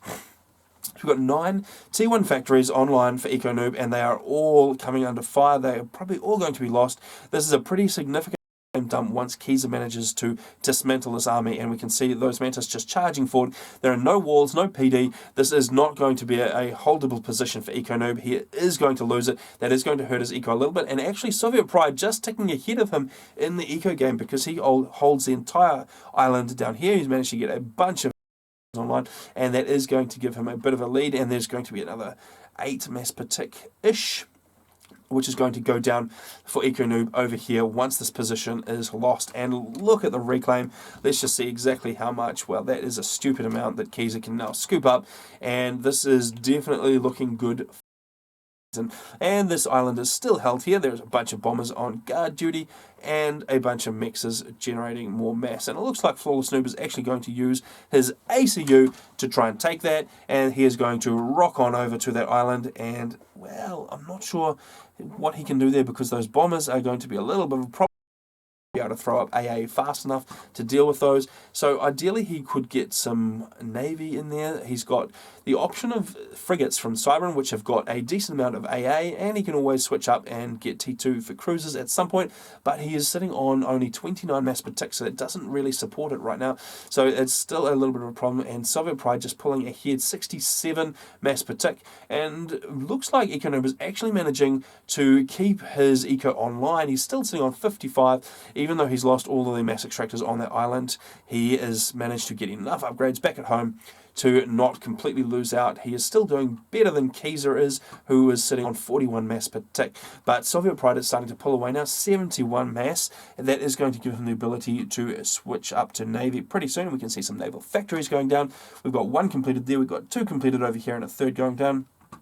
And that will be a bit of naval spam coming out from him because he's got the eco to support it. So starting to look a little bit dicey for SNF. They've lost both the main islands. EcoNoob does hold the centre still, but unfortunately that is pretty much due to a lack of contesting it right now. The frigates that are going to be rolling in shortly are going to be a little bit of a problem, and actually the naval facilities over here for Kiza are coming under fire, and the frigates are the jesters that are bearing down on them. That Jester will go down reasonably soon. It'll be able to issue a little bit of damage, but not quite enough, and there are more frigates coming in, so more AA capability coming in for EcoNoob. So EcoNoob is probably going to be able to do a little bit of a kick of Kiza's naval facilities and boot him out of the water. Unfortunately for him, there are a whole lot of naval facilities going up over this side, and there is not quite enough that he doesn't quite have enough Navy to deal with that. So these jesters continuing, actually there are 3 jesters, so more jesters pouring in all the time. They will be able to deal with the frigates because there are just enough jesters to do that, and there are, looks like the other frigates for EcoNoob are turning back and deciding not to do that. Now interestingly, EcoNoob has gone for a gun upgrade, and Soviet Pride is going for a drop on the home island. He is probably going to hit Flawless Noob's eco, and unfortunately for Flawless Noob, he doesn't have anything online ready to deal with it. So he has switched up to T2. He doesn't have any Wagners produced in anticipation of heading across the island. He doesn't have any Mantis yet, because why would you need those on your home island? So unfortunately, they are going to suffer a little bit of an attack there. And let's just quickly check if they've got radar coverage. No, they do not. He has actually got quite a lot of mass in the tank as well, so he is to do some building, but he hasn't done any building yet, so that is going to be a problem. There are a dozen or so Mantis now on their island, and we'll see how they manage to deal with this. There are some engineers here. They haven't been spotted yet, so they aren't aware that they need to throw down some PD. They probably could have got down a T1 PD if they had focused on it, but they were not aware of the drop, and there goes a PD now. I'm not sure if it's in time though, because those Mantis are bearing down. They're destroying those engineers very, very quickly. The PD is going to get to about 75% before it goes down. And what have we got to deal with that? There is unfortunately not a lot that they can do. So the 3 Mantis are taking out this T2 mix. They're probably going to get it. And this little squad of Mantis are coming over here. They're taking out the power storage. That is going to cause a nice little explosion and take out all those engineers, and that is going to continue to be a problem. There is a T1 PD down for EcoNoob, so he will be able to destroy those Mantis. He just needs to come over here and finish these guys off, but they managed to take out that T2 mix. Unfortunately for EcoNoob, it looks like he's not going to be able to stop them in time, and that is going to be the end of that. And some T1 bombers now encroaching on the main island for the noobs, and they are taking out those engineers with reckless abandon, and there is nothing that EcoNoob can do about it at this point. He's got a single interceptor floating around that is going to be able to take them out, but very slowly. He lost a lot of engineers and a lot of, well, not a lot of eco, but a T2 mix, which he really shouldn't have lost, and another drop coming in. This time it's rhinos. So increasingly more problematic. It is a little bit fortunate that EcoNoob gun. I was going to say, I wonder why he went for the gun upgrade. It does feel a little bit like he might be thinking about a drop, because these guys are pretty severely outgunned right at this time. The T1 bombers there for Flawless Noob getting to work on those rhinos, managing to rip a bunch of HP off them, but not quite able to kill him yet. It will mean that, well, those rhinos are dodging more than shooting. The T2 mix did go down. There's still not much of a land response here for Flawless Noob, so still nothing that he can really use to deal with it. Over here, we've got still very, very few land units, and, well, just not a lot of options for the Noob clan. We've got a couple of frigates coming in here. They're just trying to do a little bit of damage. They are hurting the transport. They're shooting down the interceptors very, very slowly, and they're trying to lay down some fire on these units which are wandering around. Unfortunately, they are close enough to get shot by the Mantis, so they will have to back up. EcoNoob doing reasonably well in the here. He's got 5 frigates online. They are sitting there. There's 6 here for Soviet Pride, or actually 7 if you count this guy here. So still a little bit of an advantage there, because Soviet Pride just has so much online, and actually we can see there is a naval T2 HQ. So very, very problematic, because those torpedo bombers are going to wreak havoc on the navy of the noobs, and there's actually a T2 air factory as well here as well. So it looks like they are getting to work on Corsairs, or are they just building T1 still? That's a very interesting play, and we've got a bunch of jesters here. So it looks like air might be the undoing. So we've seen the air come in drops, which took out a little bit of eco, and the air over here, which managed to dislodge EcoNoob from this expansion. And so the air game is probably going to win this for the VII clan, because they are pulling ahead. We've got Kaiser and Soviet Pride both on 87 mass per tick, and that is overshadowing the 61 and 45 for EcoNoob Flawless Noob. So not going too well in the eco game, and they are starting to be outplayed. And very interestingly, there is a little proxy naval base here. I don't think the VII clan has spotted that is going on. That is, well, it's a very nice play, but I'm not sure that there is enough eco in the north to be able to actually produce enough out of those factories to make a difference. And we can see that EcoNoob is on his transport there, so he has gone T2 air. He's doing a little bit of a commander drop to his own island. He's going to come in and he's going to start destroying these units, and down go those Medusas that were coming in to be a problem for him, and they will dive momentarily to the ACU. And there's a few Mantis as well. Those guys are going to go down pretty quickly to a gun ACU. So I'm just wondering if EcoNoob is perhaps thinking about using his ACU a little bit more aggressively. I'm not sure that there's much he could do. He can't really take this island. There's so much T1 online here. He would have to a stealthy drop from the ACU and build up a bunch of PD before engaging Kaiser's units. So I'm not sure if that's really on the cards. And of course he can't have gun and T2, so he's not going to be able to build Cerberus turrets to try and reclaim the island. So it's still a little bit problematic. It looks like a massive scouting mission in the center here for Kaiser. He's going to lose a lot of those guys to interceptors, but there was just so many that enough get through to get ahead and scout. And interestingly, we've got a number of torpedo bombers ready to go here. We don't have much T2 air. Actually, it was torpedo bombers that Soviet Pride was building. So between the two of them, they've probably got 10 or so torpedo bombers right now. And that is going to be very, very dangerous to any T2 Navy that comes out. Even if the noobs are able to get a cruiser out first, that is either going to go down to all of these frigates, or it's going to go down to the torpedo bombers, because a cruiser doesn't have enough AA to stop 10 torpedoes. You would need a critical mass of cruisers, and they just do not have that yet. And interestingly, there's another drop, and actually that is fire beetles.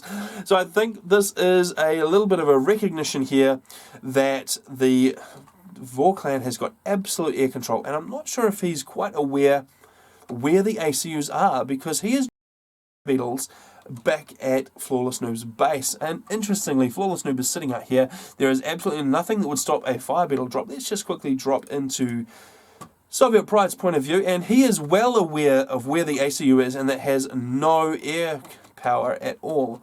So he's actually continuing with the beetle drop. So we're probably just going to see an eco snipe here. So probably one fire beetle per T2 mix. And is there any T2 power to snipe? No, there isn't. So we're probably going to see those fire beetles just distribute themselves amongst the mixers and just cause all sorts of problems. He was on 52 mass per tick before that hit.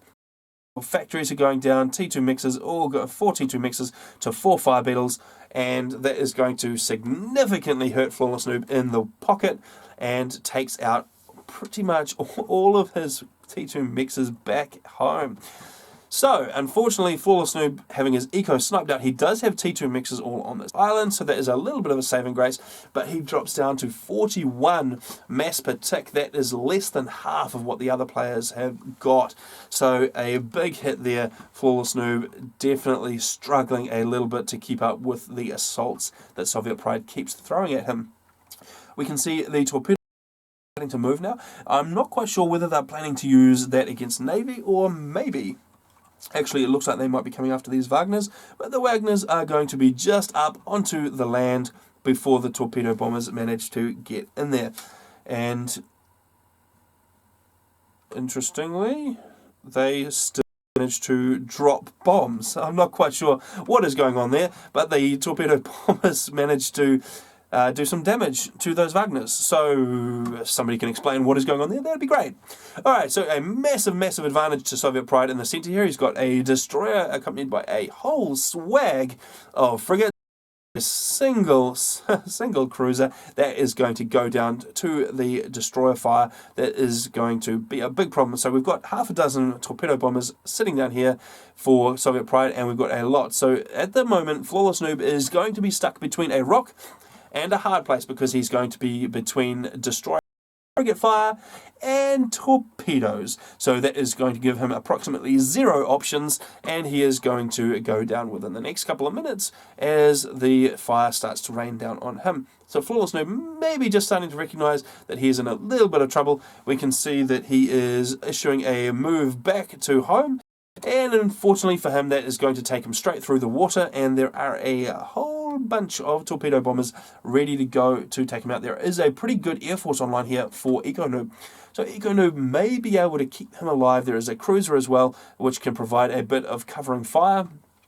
So these guys might be able to keep him alive, and, well, they absolutely must keep him alive, even though he's only got 50 mass per tick, so he's not really contributing too many units to the fight. He is contributing a buffer and keeping these other guys busy. He's keeping Soviet Pride busy, and pretty much the only strategy that was going to work now is if they take out everything of Keyser's and bring it down to 2v1 against Soviet Pride. And Eco Noob starting to bring all of his interceptor force in now. The naval forces that were sneakily built up in the corner there have come into play, and I wonder if Flawless Noob has actually managed to get enough online. There is a pretty good number there. They do have anti-air fire, so those jesters are going to go down reasonably quickly. So I'm hoping that there is a critical mass for Flawless Noob, and he's going to be able to take that out, because that will spice things up a little bit and just keep this game rolling, because Keyser is definitely coming under a little bit of pressure now. So if these guys could potentially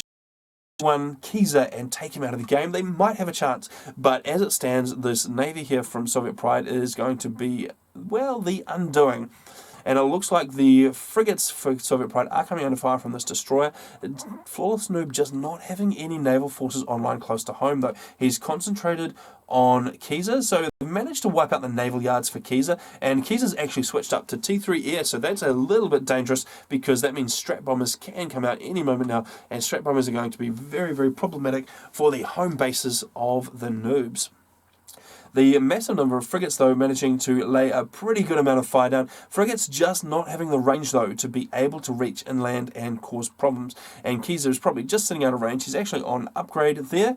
Let's see, was there anything in chat? Raz done for Soviet Pride, so probably Raz as well for Keyser. And Soviet Pride bringing his interceptors in to assist. And those guys are going to cruise over all of those frigates, and the combined interceptor and frigate firepower might actually be enough to clinch the air game for the noobs. So they might be able to hold on just a little bit further, and there we go. There is the drop for Eco Noob. So he has done a commander drop. He has brought his ACU right down. He has found Keyser, and Keyser is probably in a little bit of trouble here, because he doesn't actually have any units online to stop it, and he's trying to move away, and this is a little bit of a problem, because he is taking fire from that gun ACU of Eco Noob. Eco Noob sitting on 9600 HP, and Keyser dropping down 9900, so Keyser with a slightly higher HP total because of the different upgrades that he had, but unfortunately he just doesn't have the gun upgrade, and he does manage to get back under the shield, so that will save his ACU for some time. There is a lot of frigate fire coming down. Are those frigates attacking the shield? Yes, they are. The shield goes down, so Keys are still under a bit of pressure. So 8100 for and 9200 for Kiza, so neck and neck. There are a bunch of T1 PD going down for Kiza though, so it looks like, well, this is very, very close. Oh, and a Fire Beetle actually comes in against Eco Noob from Soviet Pride. So Soviet Pride probably had those Fire Beetles prepared for another snipe, and unfortunately for Eco Noob, that does mean that he is in a position now, because he is down under 1000 HP, is just about to explode, and there he goes. So unfortunately, just a little bit too much of a response for Eco Noob to be able to handle. It was a nice play. It was probably the only chance they had left, because they did have a massive, massive eco disadvantage. Actually, Eco Noob was, well, he managed to stay in the eco game pretty well, but Flawless Noob severely behind, being sniped out, not managing to get anything online. He's done a massive amount of damage to the naval yards of the VII clan, but unfortunately just not enough, and there's a single destroyer out for him that is not going to be able to do too much. Is it? And Eco Noob saying, lose islands, lose game, and unfortunately that is the case, because there are so many mexes on these islands here that there was just nothing that the SNF clan could do. So a little bit sad for those guys, and well, that's the end of that. We'll just speed this up a little bit and let Flawless Noob go and explode. Where is his ACU right now? He's parked way over here, and that is not a good idea. So the destroyers coming in for Soviet Pride, they will have enough torpedo damage. While this is going on, let's go and have a look at what game we're going to see next. So we have just seen the 2v2 on Seraphim Glaciers, and next we have the 3v3 on Rumble in the Jungle. So we've got a couple of options there. We could go back to the Boar versus UF clan, which I think is probably the order of the day, since we've just seen a SNF VOR game. So we're going to go and have a look and see if we can find Mephi's replay for that. Okay.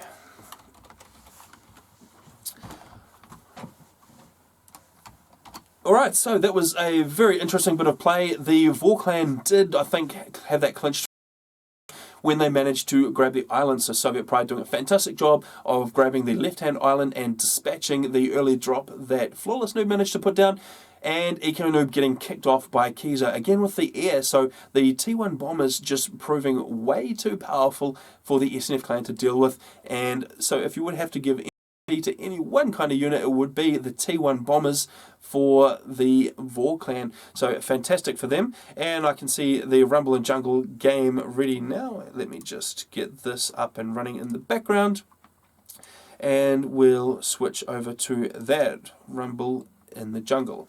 Okay, well, let's just show Forged Alliance Forever again, because why not? So if you have just joined us, this is Forged Alliance Forever. We are playing Supreme Commander Forged Alliance. It is the FA Forever mod, so jump into www.faforever.com, grab the multiplayer client, make sure you've got your Forged Alliance, and then you can join us in lots and lots of multiplayer play in the best RTS ever. Alright, and while this is going on, we have been loading up the 3 versus 3 in Rumble in the Jungle. Let's head on into the forest and see how they're going to get on. Alright, game is just loading up very, very slowly, chuggity. And any second now, we're going to see what is going to be the case between the Break-A-Wish Foundation and the UEF clan. Alright, so how have we got our clans placed? We have got, for the Break-A-Wish Foundation, we have got Turin Taramba. He has opted for Aeon. He's going to throw down his first land factory. He's going to grab his core mixers. He's going to throw down a little bit of power, and I don't think there's much in the way of hydros for these guys, so he's going to have to rely on those T1 P-gens. Next, for the Break-A-Wish Foundation, we have got Mephi, who has also gone Cybran. He is in the back rear support position, and he is going to throw down that first land factory. He's going to grab his first PGen, and actually so far no plans to grab those mixers, so that will come a little bit later with some of the engineers, I suspect.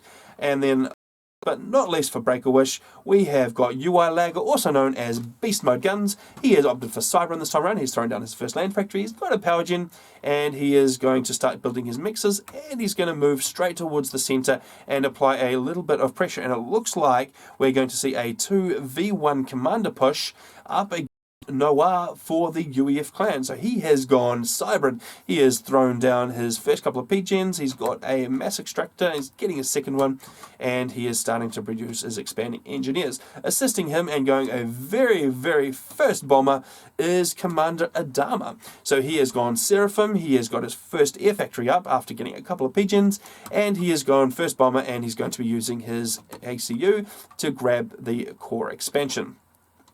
And last but not least, for the UEF clan, we have Steinklotz.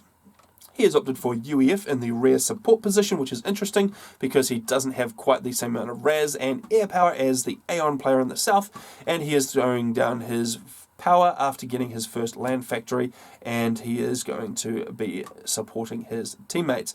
Now we can see the ACU there for Beast Mode Guns is starting to come in. He's going to take out their first expanding engineer, so unfortunately getting exactly 0 work done for and that is going to be problematic for him, and he is going to be aware that there is now an ACU heading towards his position, and I wonder if he's requested a little bit of support from Commander Adama because his ACU is now coming up, and he is managing to take out the Ford unit there with that T1 bomber, so that is going to keep the eyes off his ACU, so that is going to be a little bit of surprise for Beast Mode Guns.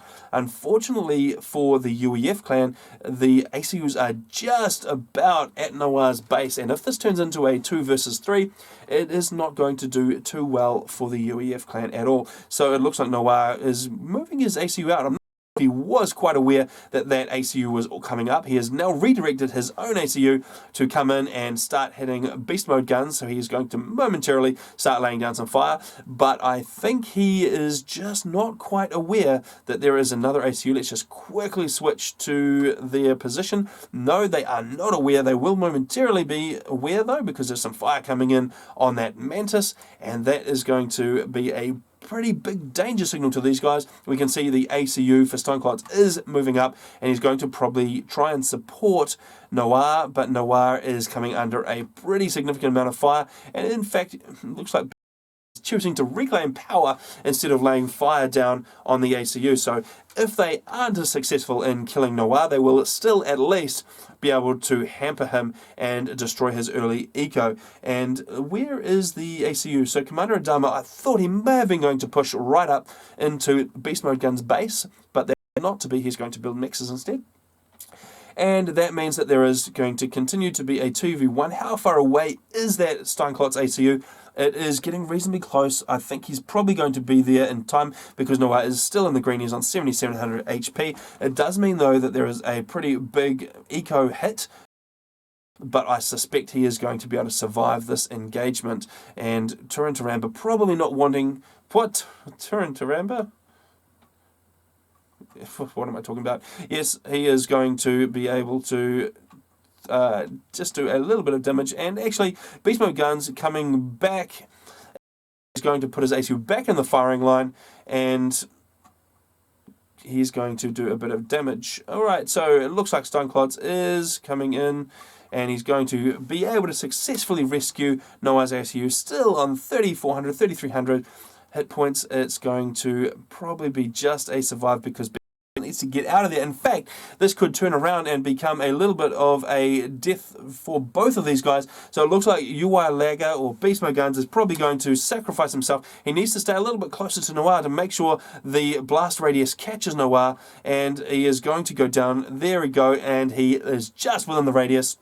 The blast takes them both out. Alright. That is the end of 2 players, so that actually brings it down to a 2 versus 2. So interestingly, we do not see a massive advantage from that early push, and both of these 2 front players have now vaporized. Now, unfortunately, it looks like Steinklotz could be in a little bit of trouble here because the ACU for Turin-Taramba is still right in there, and there are also a bunch of Auroras. So those guys are going to come in and start laying down some fire, and that is not a winning proposition for Steinklotz. There are a bunch of T1 units in support of Turin-Taramba's ACU, and that is going to be problematic to say the least. A transport coming in and getting shot down, so there was a little bit of assistance. There is a T1 bomber trying to render some help. Of course, T1 bombers can kill Auroras in a single pass, and Steinklotz, well, it looks like a Turin let him get out of ACU gun range, so he probably wants to keep a. So he needs to just make sure he stays in there, and Steinklotz down into the red, 2400 HP left. Okay, this is looking very, very bad now for the UF clan. Unfortunately, Steinklotz was able to not save Noir from dying, and in the process, he has put his ACU in harm's way. 400 HP left on that. That is going to be out momentarily. So, that is the end of Steinklotz. We can see he gifted everything across to try and assist Commander Adama a little bit. But now we're actually left with a 2 versus 1, and Mephi, who so far has not really featured in this game. He has moved his ACU up. He has grabbed a bit of stuff in the center there.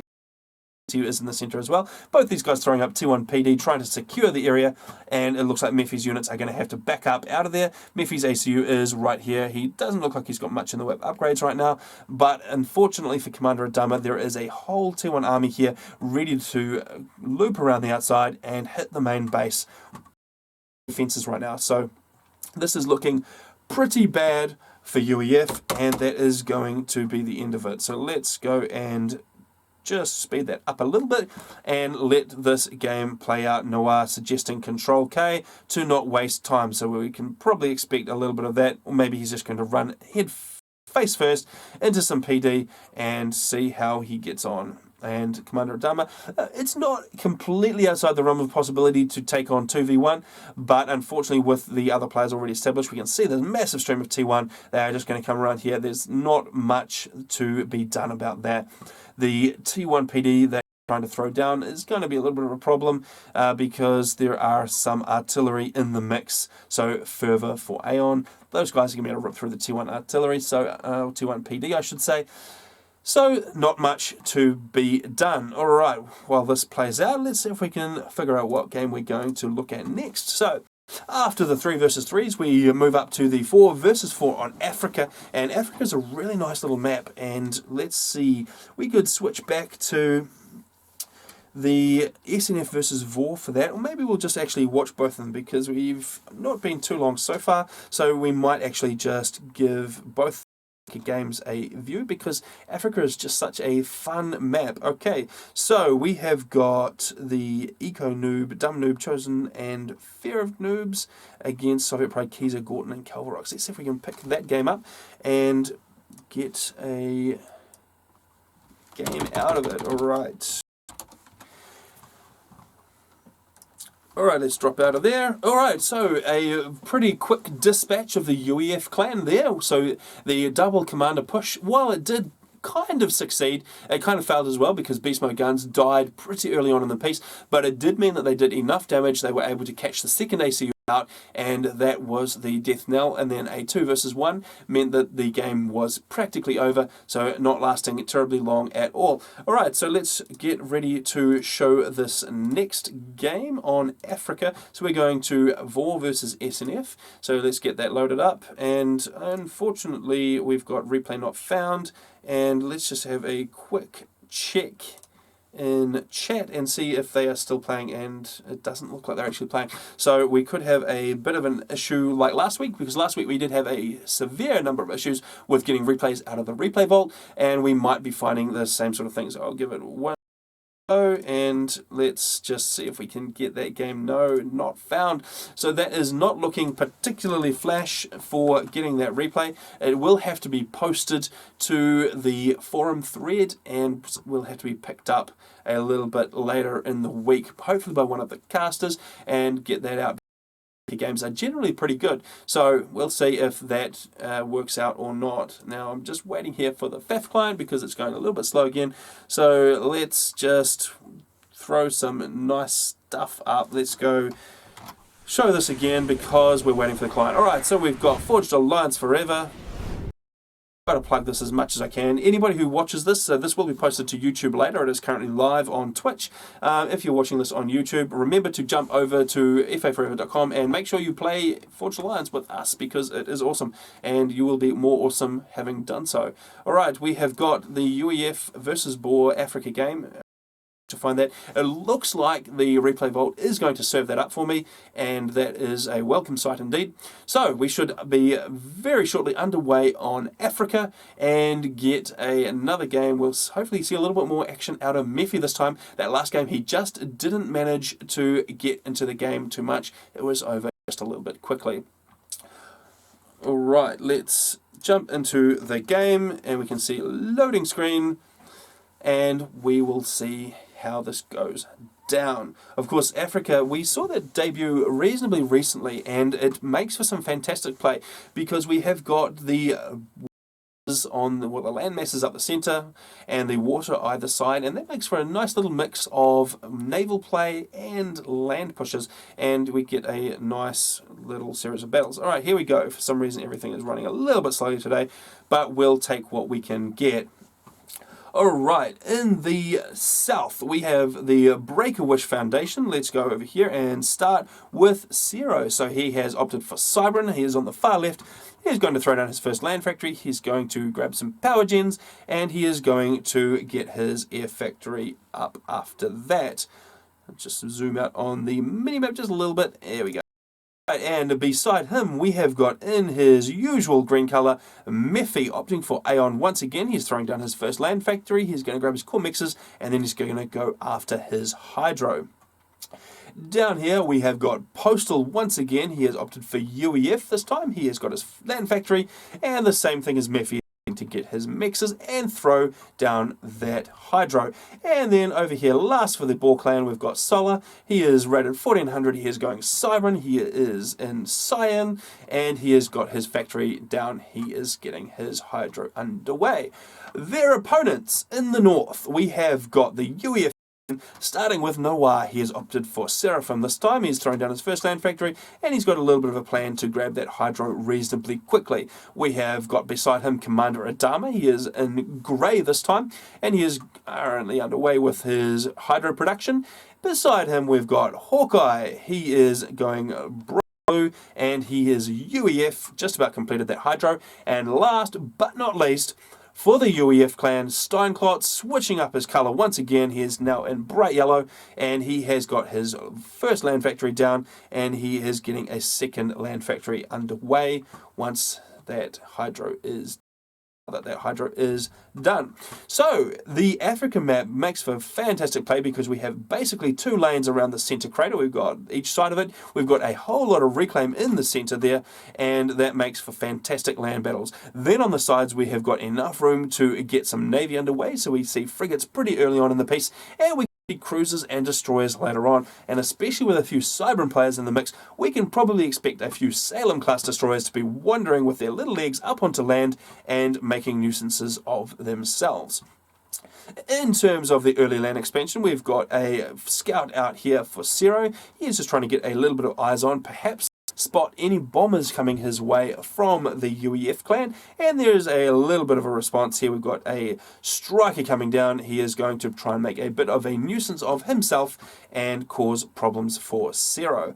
In the centre, Mephi is pushing up with his engineers. He is going to grab a few mixers, and then he's going to throw down land factories, because of course you need lots of land factories in the middle for lots of land spam. The rear air position here, we can see that Postal is getting to work on some interceptors to provide a little bit of cover for his teammates, and he's moving up with his ACU to try and grab a little bit of the action up the front.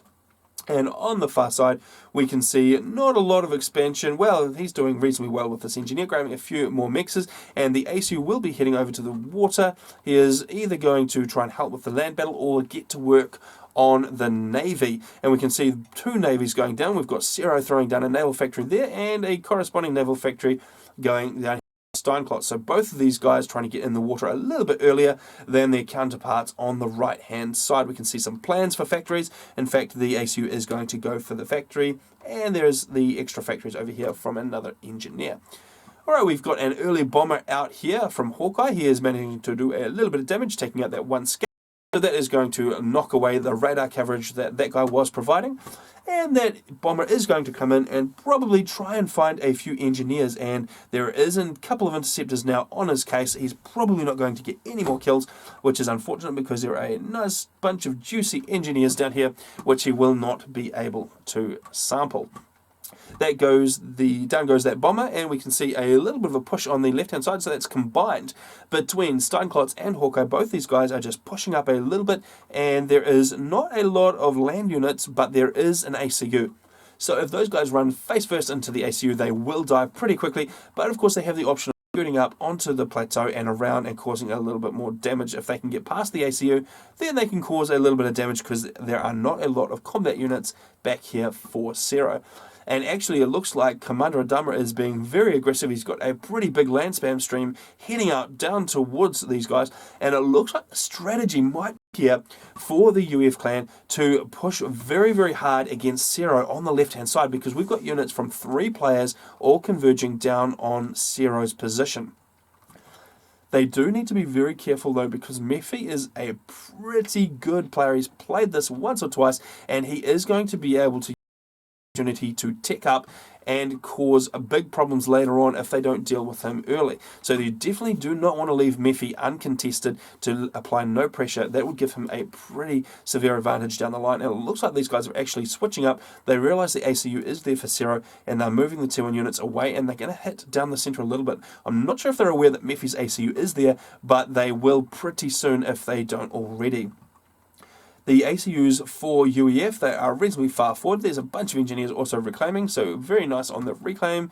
And Commander Adama just moving his ACU up. He looks like he's actually going to go for a distance build into the crater rather than go for a drop of engineers. Normally when we see this game, we see a bunch of engineers coming through at transport, and they get dropped in the crater and they have a little bit of a fight with the opposing team. But in this case, it looks like no one's really opting for transports too much, and they are going to not contest the mass in the center. There's still a heck of a lot of mass floating around, and we could expect more engineers. So far, not a huge amount on reclaim duty, but we'll see how these guys manage to up their reclaim game and get all of that into their coffers. A pretty decent push here. That's looking a little bit dangerous.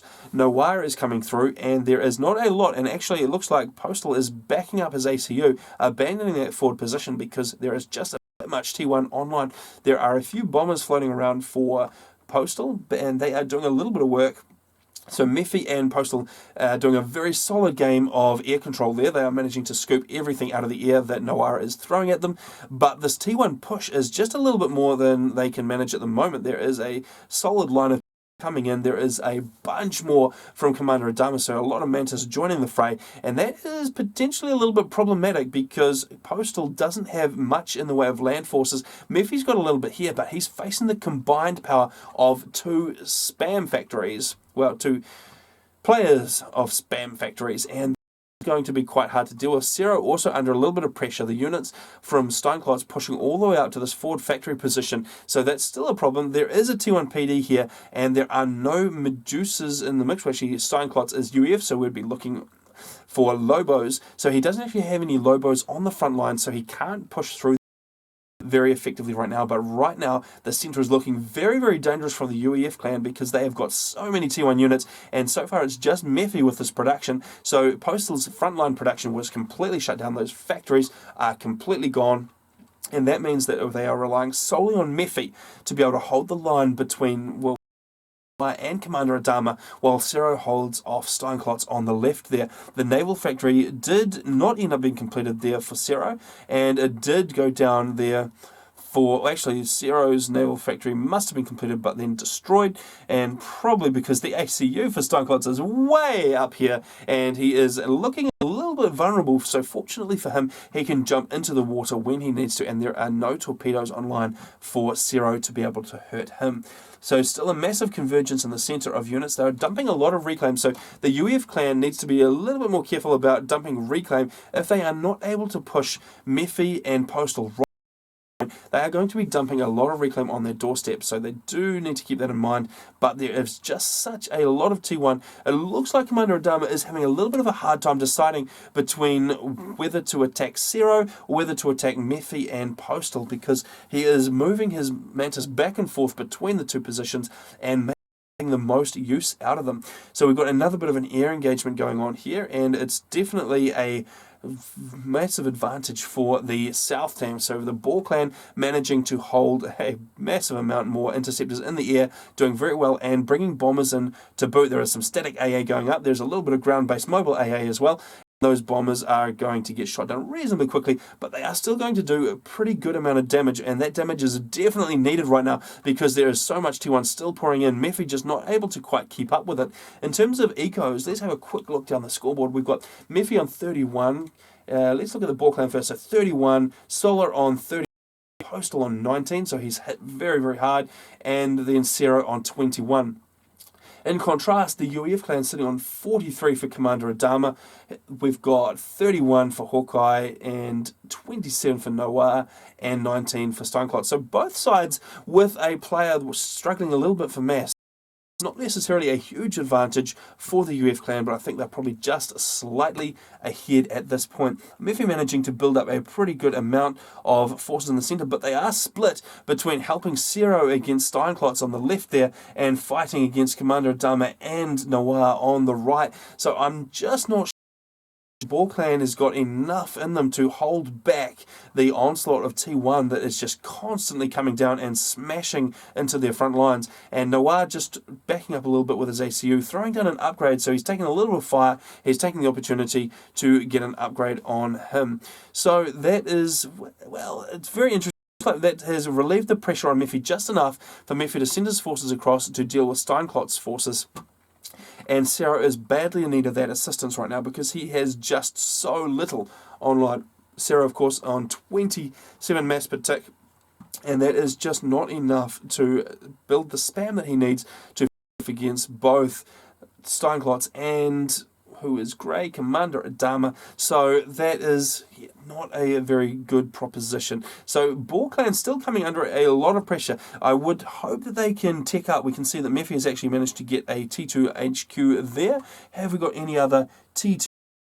Of UEF, we have got an air factory, so a little bit of T2 air for Postal, which is not going to do too much useful because UEF at the T2 air stage can't do a lot. Perhaps a little bit of gunships, but I can see there's actually some flak online now for Commander Adama, so gunships probably not the most useful thing they can build right now. We can see Commander Adama has switched up to T2. He's got some hoplites in the mix along with that flak. And what else has he got? There's pretty much just T1 in addition to that. Let's go and look at Noir. He doesn't have any T2 factories at the back there, so it looks like he paused at the moment. Is he throwing down upgrades because he is on 29 mass per tick and he is saving most of it at the moment because all of his factories are paused, and he's actually coming under destroyer fire. So we've got a Salem class destroyer now starting to rain fire down. So now we can see the decision may come back to haunt Noir that he did not try to jump into the water much at all. So that is going to be a little bit of a problem because that Salem destroyer can take out a lot of his base and then it can wander on through and start hitting the back of Commander Adama's base. So very problematic. Mephi has brought his ACU in to try and deal with this T1 spam. So we're at the point now in the game where the UEF clan has committed so much into and they've just started into T2, but they've committed so much that they really need to be able to push back because the amount of reclaim they're dumping on the doorstep of the Ball Clan is going to push the Ball Clan up to higher tech levels pretty quickly, and that is going to mean that we've got probably some harbingers coming out in the not too distant future for Mephi, and we're going to see, well, we've already seen T2 Navy up here for Solar, so this is looking quite bad for the UF clan if they can't push through. Now we've got another assault just starting here. We've got mobile missile launchers combined with a lot of T1s. We've got a lot of Zoes there for Noir. There is a static tech launcher as well. So we'll see if they can make use of those, but they really need to be able to punch through this front line of Mephis, otherwise they are just donating too much mass and will not be able to recoup it. And it looks like Zero has actually managed to build up a critical mass of his own forces, and he's pushing through. He is running into Pillars, though. Pillars not having the greatest amount of health, so the T1 units for Zero are going to be able to push through those guys. And it's maybe looking a little bit dangerous. And his naval game is a bit more improved now, and he's actually got a sub. He's managed to take out the naval factory, and the ACU for Stoneclots is actually on 2700, and there's torpedo bombers after It's looking really, really dicey now because he has got torpedo bombers raining fire and he's just under 1,000 hit points now. That is very, very problematic. And there is a T1 army. I'm not sure if the T1 army for Zero can get to it, but the torpedo bombers do the trick. And that is the end of Steinklotz. So that drops one player out of the game and it becomes a 3 versus 4, which is a little bit of a problem because now there is a little bit of a T1 army floating around this way, and there is, well, they can probably just punch through what Commander Adama has stationed there and make their way into the back of Hawkeye's base. Hawkeye focusing very much on eco right now. He looks like he's thrown together a RAS ACU and T3 Air, and let's just have a quick look. He's on 4.6k power, so way out ahead. So I wonder if Hawkeye is going to be able to pull something back for the UEF clan at this point, because he does have that T3. It means that the strat bombers are going to be able to make a huge difference. He also does have a bunch of T2 bombers. And what is that?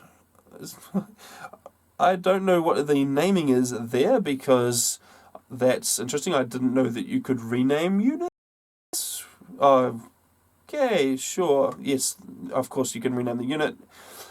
What am I talking about? I'm too tired. Of course, it is 6 a.m. now here for me because of my time zone, so you'll have to forgive the odd complete mental breakdown. And we also see some broadswords coming out. So the broadsword will make of the T1 units coming his way, so that's going to vet up fairly quickly and make a bit of a problem for the T1 armies. So are we going to see a T3 air response? We've got our T3 land factory here from Mephi. In the back is where we would expect that T3 play, and sitting on T2. Looks like Postal is still struggling a little bit with power, and he is throwing up some more P-gens to try and get himself in a position to match that T3 air. Just fixing the minimap because I keep making a mess of that.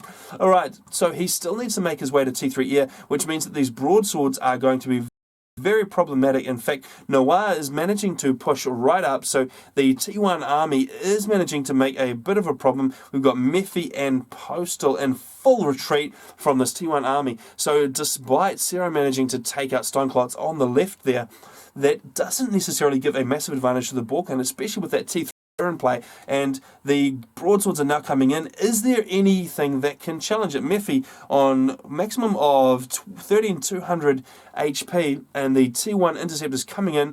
Broadswords don't have a massive amount of anti-air, but they still do have some. Mephi already down into the yellow. He's making a run for the water. Not sure if he's going to be able to get there on time. He's down to 5,958. He probably will just get there. The broadswords and air and ASF for Hawkeye are doing a fantastic job.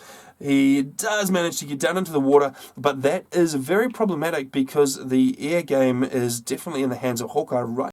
There is a bunch of flak coming out for Mephi that will push the broadswords. Well, actually, that knocked them out of the air, so those broadswords did go down. But we can see a strat bomber out now for Hawkeye. He is going to come around the left-hand side, and he's probably going to go after one of the ACUs, because these guys in the north do need to get a little.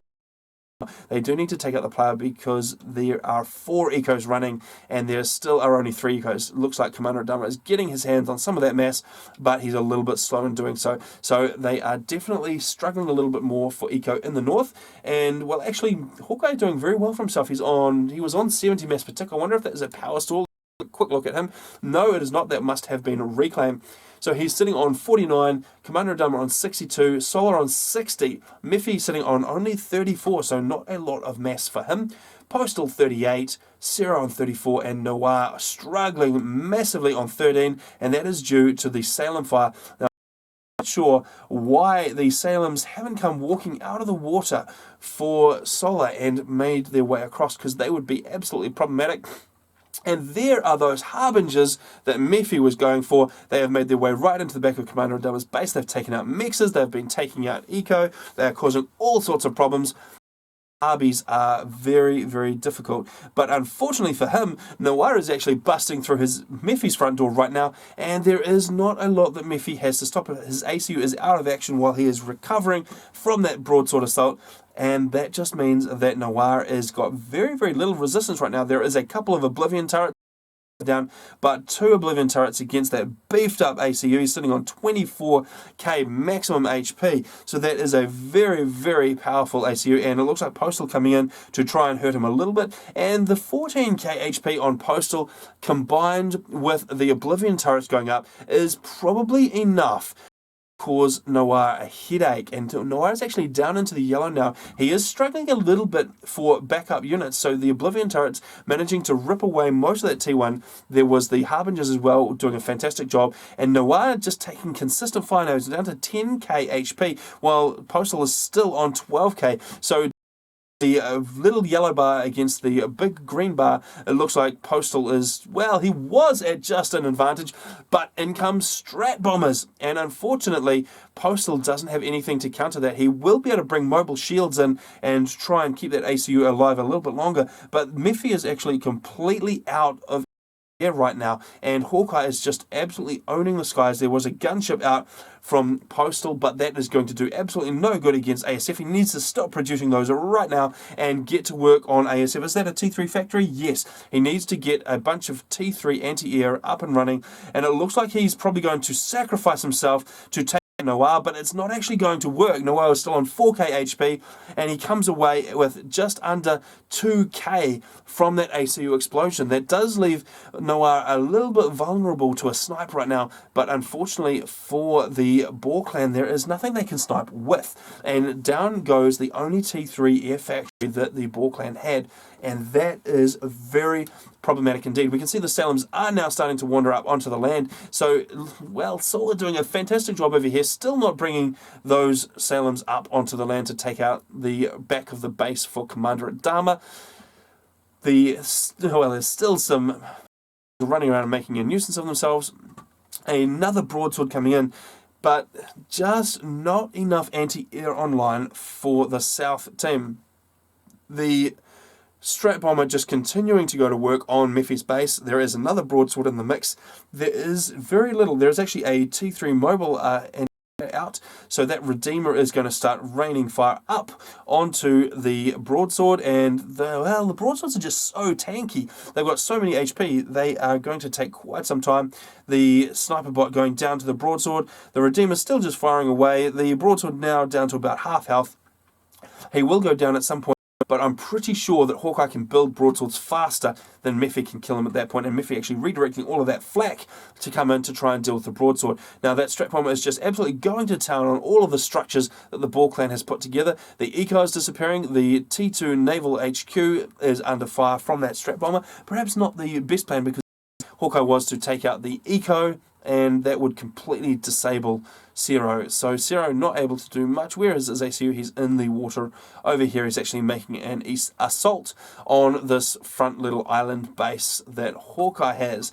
So overall, things are not looking terribly great for the Boar Clan. They managed to get the first and Steinklots, but unfortunately they are just under too much pressure, and now there is a big problem. There are bricks, so those bricks are coming down. There is absolutely nothing in Miffy's arsenal that can fight bricks right now. There are a couple of T2 PD. They are not going to be able to fight 4 bricks. Is going to be a disaster. Miffy's still hiding in the water. He is currently on upgrade, trying to recoup some of those HP that he has lost, and he is upgrading T2. So yes, he's just trying to get his ACU back into the fight, but at this point the fight is pretty much lost, and Postal throwing out the GG there, and I think he is recognizing that there is not much that the Boar Clan can do. So interestingly, the Boar Clan, who have been pretty well placed so far in this match, are going to go down. And Noir is still moving his ACU around. He has recovered pretty well. He's up to 16 on that guy, and he is just going to wander around and just destroy things as he sees fit, because there is pretty much nothing that the Boar Clan can throw against any of them right now. And there is some artillery coming in to add some more fire down onto Miffy's base. So it looks like a concerted effort from UEF to just disable anything that Miffy could drop that T3 factory out, which they have done, then there are no more harbingers, there are no more raids in the back, so now there is absolutely nothing, and there's definitely not enough eco for a snipe. I don't think there is no way they can get an experimental online in the south. There is no way they can do anything at the moment, especially with these strat bombers raining fire down on their heads. And that, well, just the T3 air was absolutely phenomenal for Hawkeye, so he has totally won this game. I think without that T3 air, because he shifted really early here, he built just a couple of T2 pigeons, he got that res pretty early on, and he managed to switch up to T3 air and get those ASC broadswords, and the strat bombers have absolutely made the difference. I think the front line probably would have pushed through a little bit. There was just too much spam online. Mephi was not able to really hold it, and Postal just didn't have enough units early on to fight it. So it was basically 2v1 against Mephi. Solomon did a fantastic job on the right-hand side here, but he didn't capitalize on it. Once he won his side, he didn't really enter the game too much anymore. He had a couple of destroyers, but he didn't get any destroyers up into the back. He didn't get any more land units in. He didn't switch up to put his eco to anything that would do some damage. A few harbingers out here from Mephi. Mephi has ventured out of the water once again. Does he have power storage? I'm not sure that he does. Does he have Raz? I'm not sure that he does. So he's got power storage, yes, but he has very little power income. He will not be able to do much overcharging at all, and he will pretty easily die to those few bricks. Hovering around, we can see the bricks just making their way towards Mephi in the background. Those guys are going to be the end of him. So unfortunately for Mephi, he's going to go down. He just couldn't hold the center. We can see Cero's ACU trying to take on Noir, but Noir very, very beefy, sitting on 26k H, and that is with one vet. So he's got the couple of upgrades on that guy, making it very, very powerful. Down Mephi goes to those bricks. Now we're just waiting on Cero to explode, and then for Solar as well. And I would suggest it's probably going to be strat bombers or broadswords that finish off the job. Go with some broadswords assisting Noir. Not that he needs it, because Cero is going to be dead any second now anyway. And, well, actually the broadswords and strat bombers have a little bit of a tough time over here against Solar, because there are a bunch of cruisers online, which makes life difficult for air. But in any case, it is just a matter of time. Let's just the game up a little bit. Let's see if Solar is going to control K, or whether he is going to let the game play out. And there is some torpedo bombers heading over. There is a bunch of air building up, and that is pretty much the end of it. And Solar is going to control K. So that is the end of that game, and that is the end of the UEF and Balkans run for round 4, and I'm not sure that we can see that other Africa game, because unfortunately the Replay Vault decided not to give it to me. So hopefully we can get it off one of the players. So if any of you are watching, please go and chuck that in the thread on the forums, so that that game can be picked up at some point. And I think that is pretty much the end of that. So, another nice little game on Africa. If you haven't seen that map before, then you will have seen how cool it is. And it is a fantastic little map to play.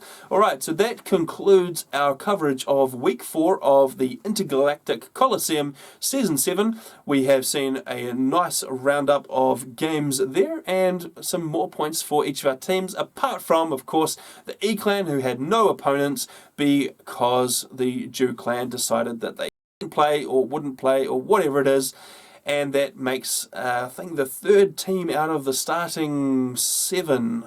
Correct me if I'm wrong, but that is a significant number of clans which have failed to really get into the IGC properly, and that is a little bit of a problem for scheduling and for play and for casting. So if guys, please, if you do sign up for tournaments, please make sure you can get there. And Stups, of course, big thank you to Stups, who has put a lot of work into organising this and to tournament directing it. Big thank you to him, and make sure you turn up next week, guys. So I want to see all of you guys next week at the time here on Twitch, and we'll be casting round 5. So we're getting near the end of the coverage now, so the IGC will be decided soon. There is, of course, a couple of extra matches to be played after the conclusion because of some missed matches early on. Alright, that is probably enough talking from me. I will close with saying thank you to the players, thank you to tournament directors, thank you to everybody else. And if you are wanting to join Forged Alliance forever, then you need to jump over to www.faforever.com and grab the multiplayer client for free on there. Of course, it is completely free once you have the Forged Alliance forever, the Supreme Forged Alliance game, and then you can play. So make sure you play. If you're used to play and you haven't played for a bit, come back. We want more people. More people equals more explosions, and more explosions is good. Alright.